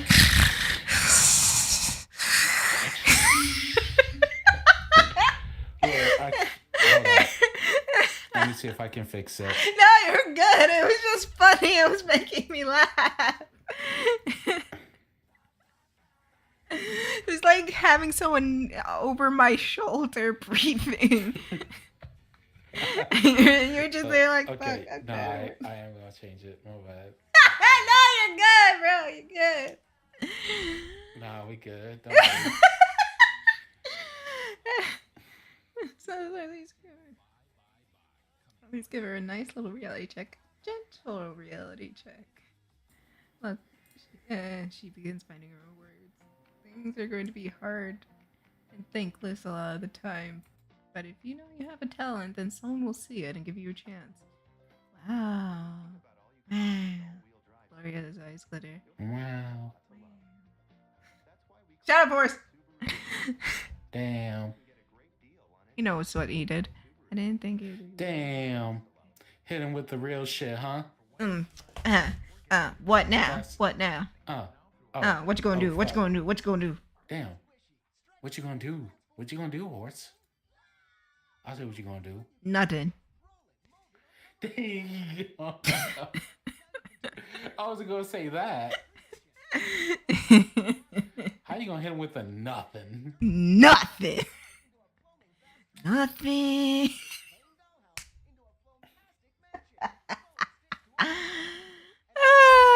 What the fuck you mean? I said what I said. I'd rather be famous instead. Listen to my head. Who paid the diamond? Ooh, I'm a devil. I'm a bad little bitch. I'm a rebel.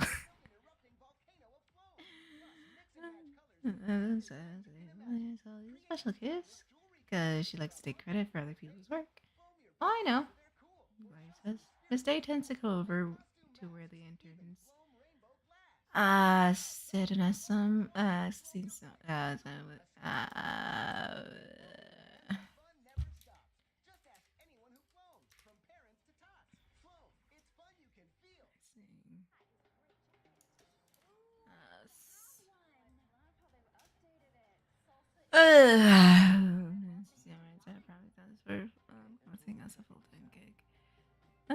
no one knows her eyes. She stole your work?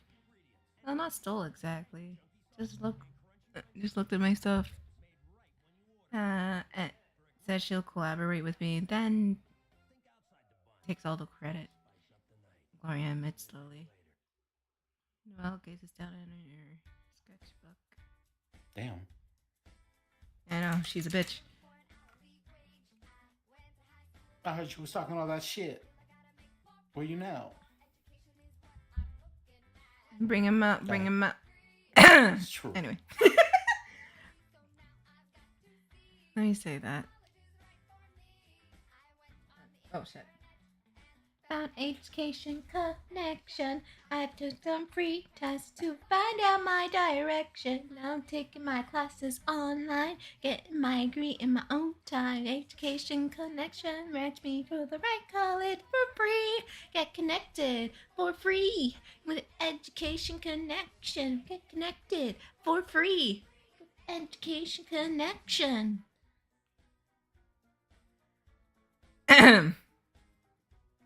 No worries, I understand. What do you mean? What do you mean? Anyways, Glory hands By the over. way, is there audio playing? No. Damn it! So it isn't working on this one. Okay. I'm sorry. I'm doing my thing. I'm back. I'm going back to coding. You're going. Don't go back to Twitter. No coding. Oh, coding. I thought you said Twitter. Like, no, it's a cesspool. Elon ruined it. No, I'm just trying to figure out the audio issue I'm having. That's fair.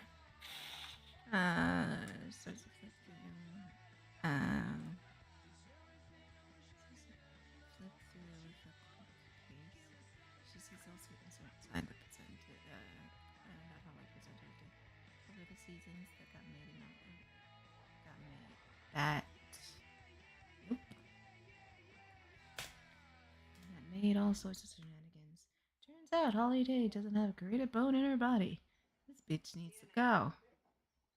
It's one thing to do it to someone next door, but a fucking intern? Freaking poor little intern to get ahead? Sweet innocent soul or sweet black ass.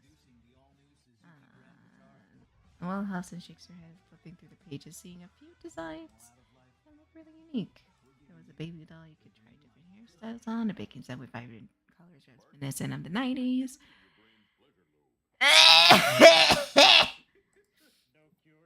Even cute plushies mixing animals with different flowers. They were good, really good. An idea forms in Noelle's head, making an evil curl. An evil smirk creep on her face.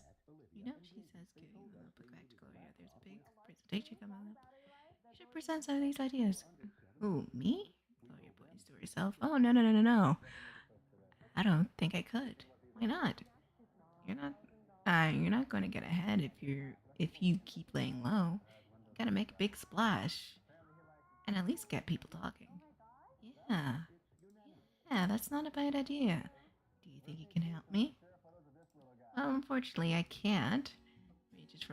She reaches for a napkin and starts doodling on it. I could at least give you some suggestions to help you out. Oh, is it okay, Miss Day? Don't worry about what that girl has to say. It's on me.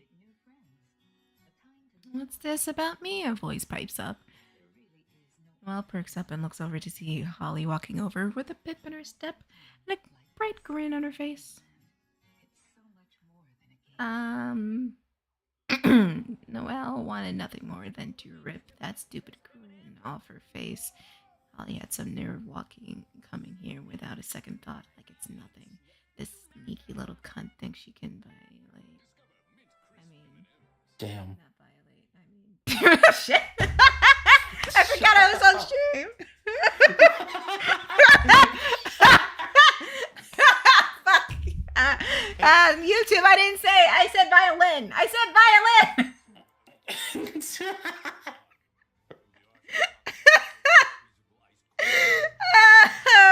Oh, who said watching me edit wouldn't be entertaining? Shit. Like acting like nothing happened. There's nothing wrong with that sentence. Oh, she needs to go down. However, Noelle did promise that she wouldn't do anything drastic. The last thing she wants to do is stress the man out, especially with all the work he has to do. Look, That was real. Look, sometimes you get too into something and you forget. I feel that. I feel that. And when you forget, it takes your brain a minute saying, hey, people are watching.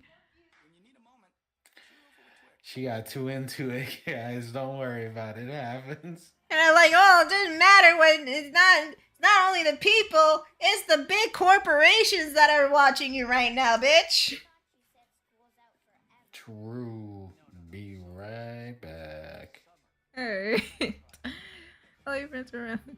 Oh, looking at everyone sharing notes, ideas for their presentations. Everyone's around started to feel a bit uncomfortable with her hovering over her shoulder.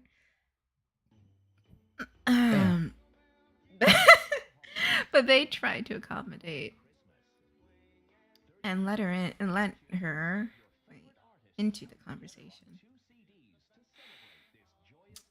Oh, how much that was a mistake. Soon after she sat down, she started to make changes to everyone's presentation. Conveniently, it was all of Noel's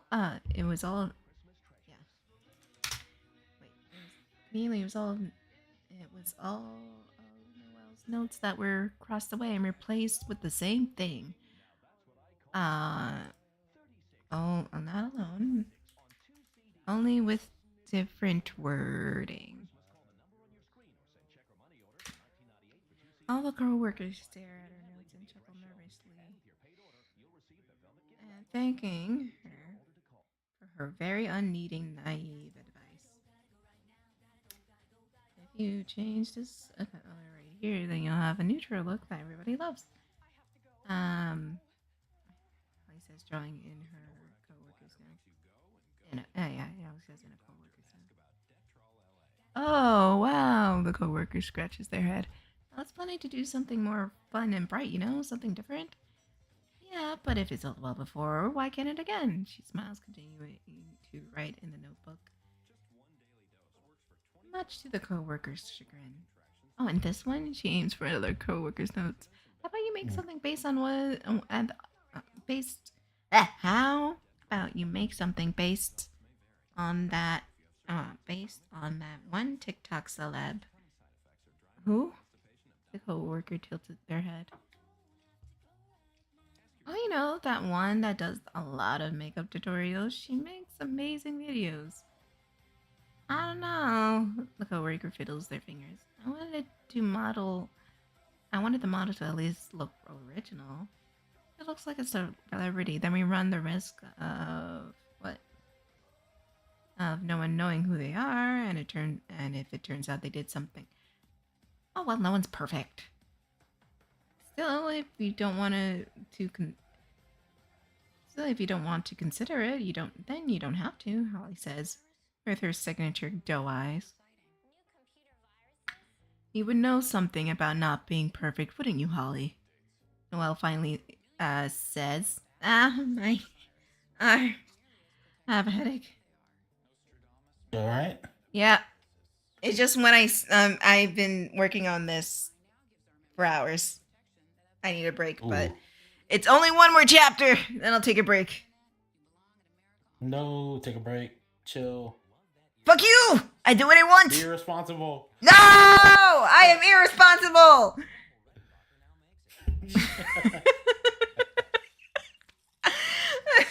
Don't distract me to trick me into taking a break. Fuck you.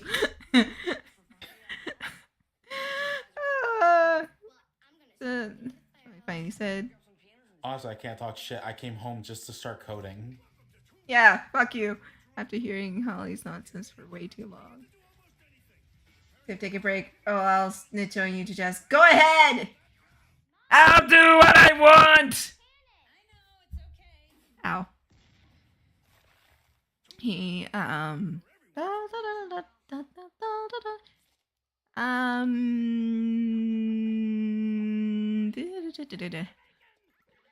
after hearing this. Oh, Noelle, you're here. Holly says curtly. Hello. Noelle gives a small wave. Nick said not to say anything.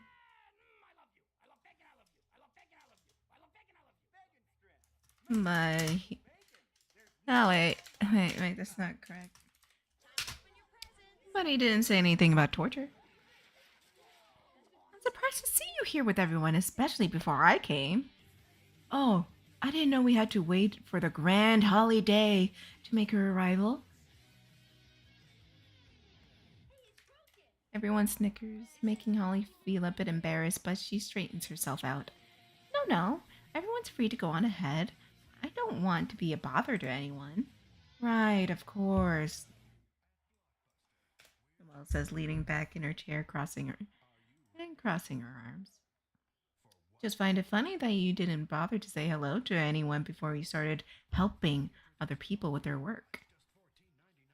Oh, well, Holly giggles. I'm always here to help. Ah, fuck.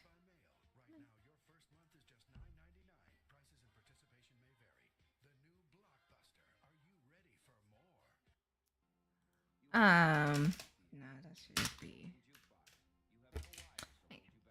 Oh, of course. Say Holly.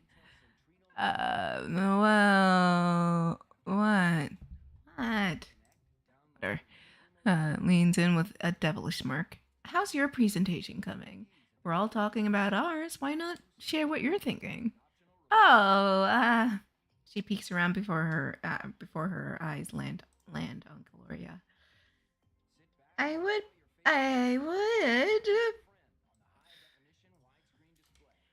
would, but I asked Gloria here to help out, and she hasn't gotten back to me yet. Actually, Gloria pipes up. I am busy with my own presentation. Oh, Hallie's eyes pop open. You are? But you're only an intern. This is for a senior position. Yeah, I know. That doesn't mean I can't try. I'm not going for the position, just a chance to put my name out there, you know? Of course! If you need any help, please don't hesitate. Please don't hesitate to ask. I'm always here to... Actually, I think I'm good on that. This winter gave me some good pointers to start, and I think I can work with it. Did she? Holly looks over to Noelle. What's the matter, Holly? Noelle tilts her head. Too busy trying to throw yourself onto other people. Oh, shut it, Noelle. Eve, who is standing behind Holly, speaks up. You're here taking a peek at everyone's projects, and no one has seen a thing.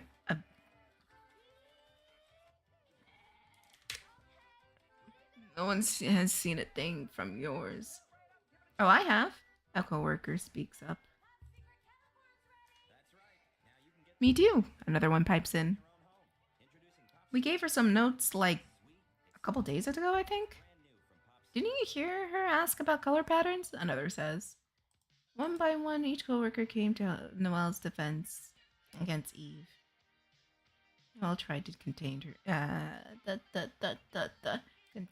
her smile, but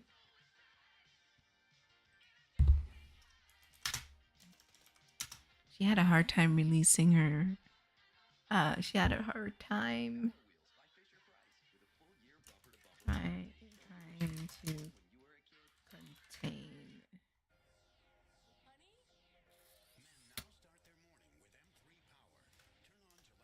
trying to contain her excitement.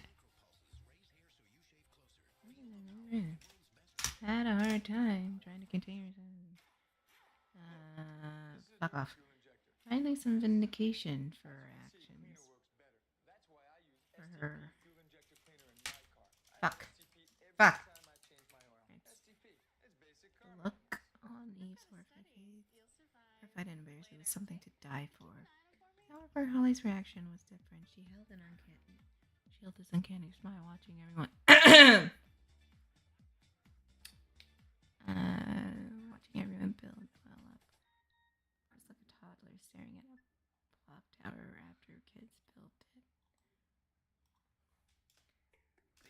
their hard work and waiting to destroy their confidence by knocking down the tower down. By knocking it down.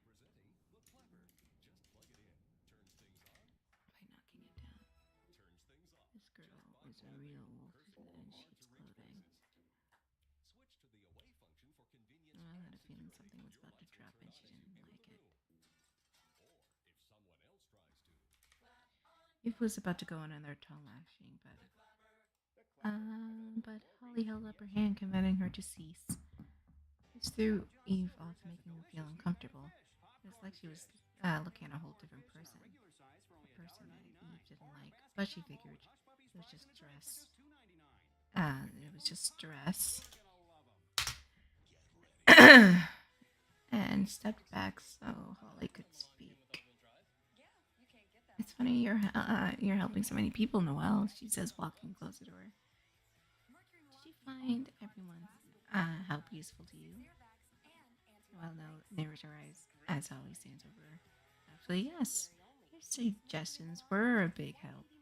Oh, that's nice. So you don't need that expert to help you out anymore.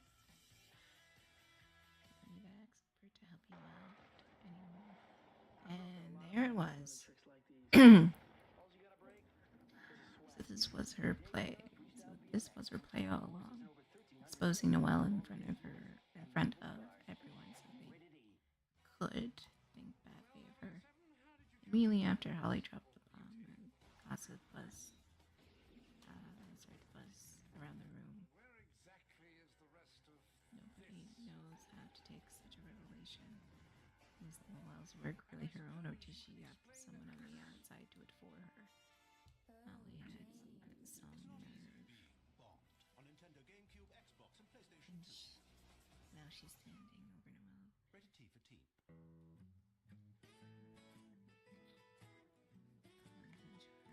Funny how an Oreo tends to make milk disappear. Oreo. Milk. My voice is lowering because I'm going to a part that is a no-no on Twitch and YouTube. Understandable. I was gonna say, What? well, we have 2 more minutes actually. Did I do something stupid? But no, it's just 7:58. Oh. After I finish this chapter, I'll end stream. Because I don't think I have that much left. Fair. Because if I don't do it, it's gonna bother me. True. Design, not decorated. A full-size 315 horsepower Infiniti X56. Messing with the ice queen of Wonder Dream, and she's not to be fucked with. Slamming her hands on the table, Noelle rises from her seat and stands in front of Holly, staring icicles into her soul. Care to elaborate? She growls out. The one who offered to help you with your presentation. You know that handsome man from the party? She initially chirps, making everyone mumble. The Whopper says, any food left unattended is community property. He's my friend, Noelle treads carefully. Oh, I'm sure he is. Don't you think it's a bit unfair that you get an expert's help and everyone is on their own? Well, Scott's bold of you to say that. Almost as if you're saying none of us are experts in the field, since we helped each other. Everyone starts mumbling, making Holly grind her teeth a bit. I'm not saying that. Everyone here is a valued member of the company. So what's the problem then? The problem is that you managed to get a very high connection to help you out. I bet everyone here would love a big investor to swoop in and take care of everything. Noelle's eyes widen at Holly's words. Now even Carol knew that Nick was a toy investor, but The State Farm Catastrophe Team. A full-time force of 2,500 people whose mission is to be there in times of crisis, working with local State Farm agents to bring help and hope to more people than any other company. And we'll be there for you too.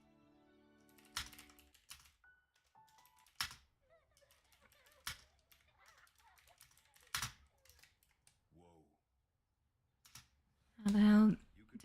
you find out. What? No, I don't think so. Nat, did you call for horrors?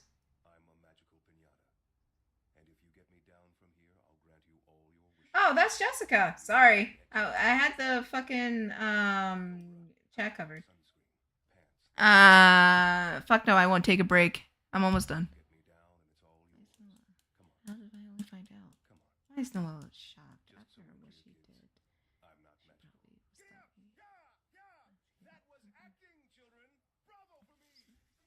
Pinatas have a better place to go. You can custom build your very own pinata world and fill it with all the things pinatas love. Don't beat them, join them. Rated E for everyone. Right. Got it all. Great career, family, and her dream home. Actually, didn't call her, believe it or not. Here's what she didn't have. I don't know. You like snitching.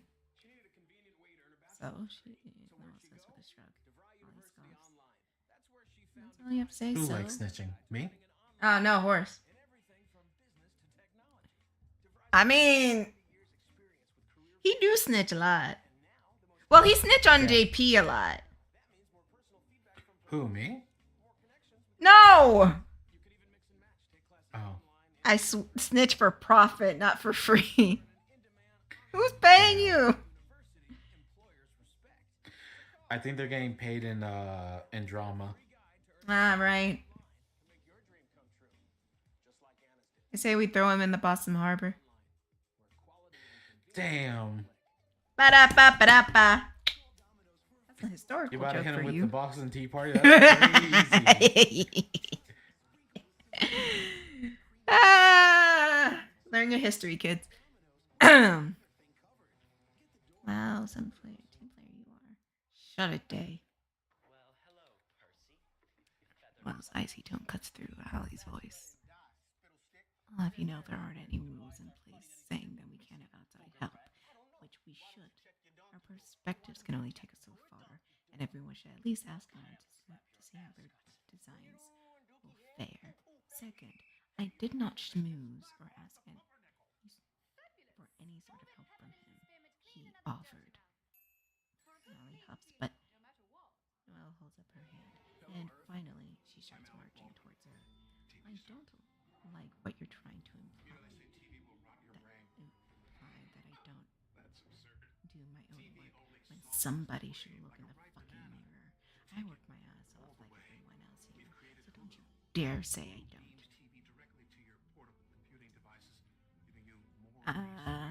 It is what it is, horse. I guess I'll have to chuckle. You don't know well? Damn. You're right. True. I'm sorry.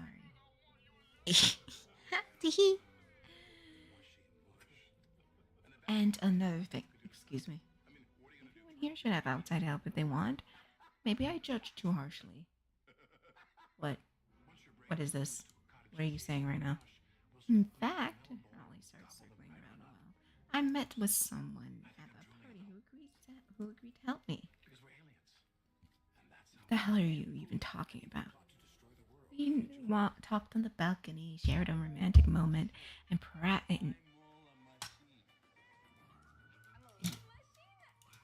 he practically lifted me off my feet.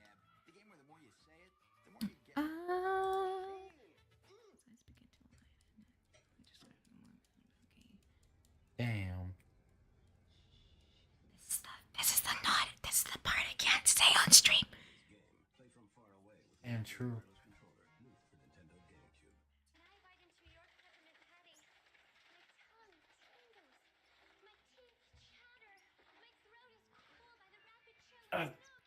Sorry.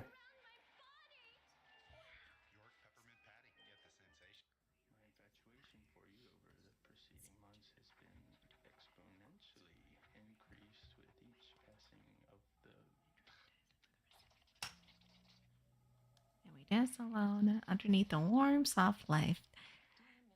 Ah, isn't that so romantic? Shut it. Noelle growls out. And I showed him my idea and he loved it, agreeing right then and there to help me. Shut up. I asked about his secret identity and he confirmed it right there. And then it was so romantic. Oh my god. Shut up, Holly. Well, Shout sending a blast of ice, tipping everyone up. Ooh, yeah. This is the part I can't say. Quiet I go.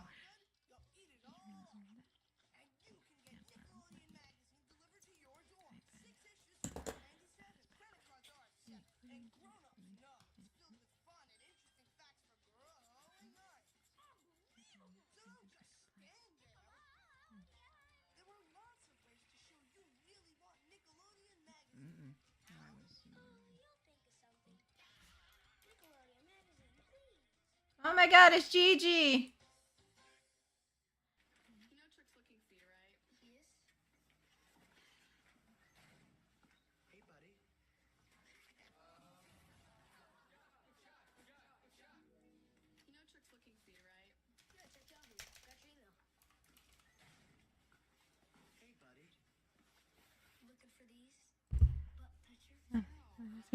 Smile slowly.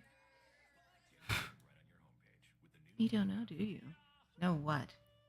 You don't know that's part of his job. Yeah, I got it at DQ. You don't stop with this cryptic bullshit. You can grab the Seems fork. like you're not as close as you originally thought you were. But are you, Noel? This is getting too much. His comments last time to get decked in the face.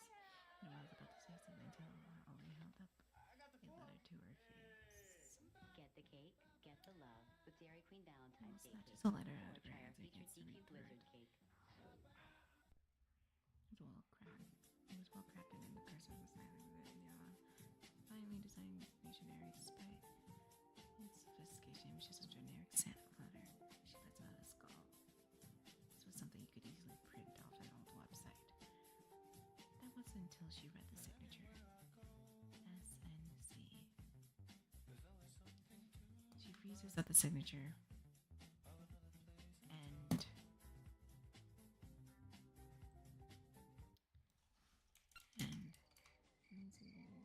I'm just saying that with me, you Into her always have chest. your way. Because girl, I am made to order. She immediately pushes it down.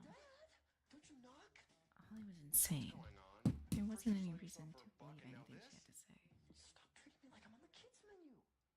You're insane. She's just stuffing the letter back to Holly. You really think this letter is somehow from Santa? Please, you're 34. Want to take your minutes further? Good. Well, now you can. Good. Introducing America's Choice, the plan where all of your minutes are national minutes. Sign up on a plan starting at $35 monthly access and get an extra 3,000 national Santa night whispers weekend into Noel's ear. You have no clue who you're dealing with. She pulls away, and before Noel can say anything, Can you hear me now? Good. Verizon Wireless. We never stop working for you.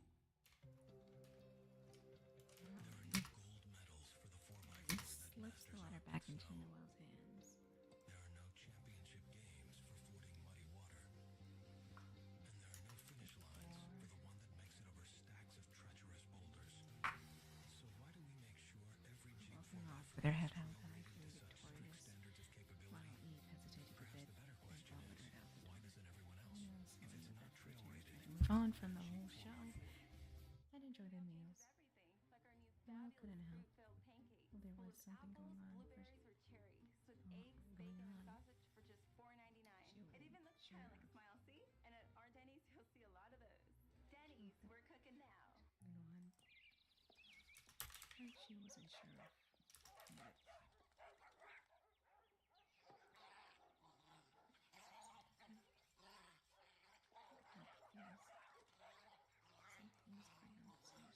Introducing Orbit White. she wasn't sure why. Looked at the note again. She was Orbit sure White. that it A clicked. dazzling smile. No matter what. You guys hungry? I'll make Totino's pizza rolls. I love Totino's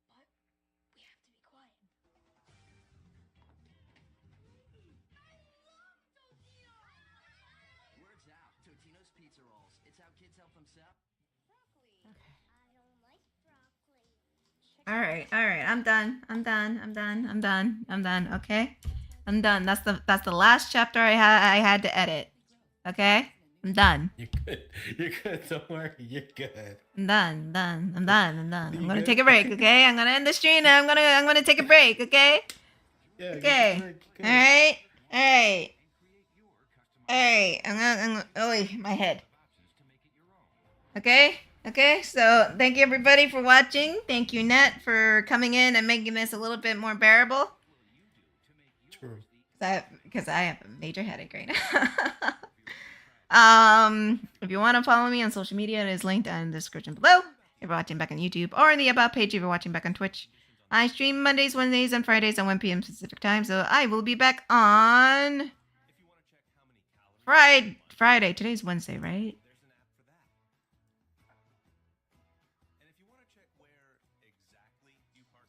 Friday, yeah, Friday.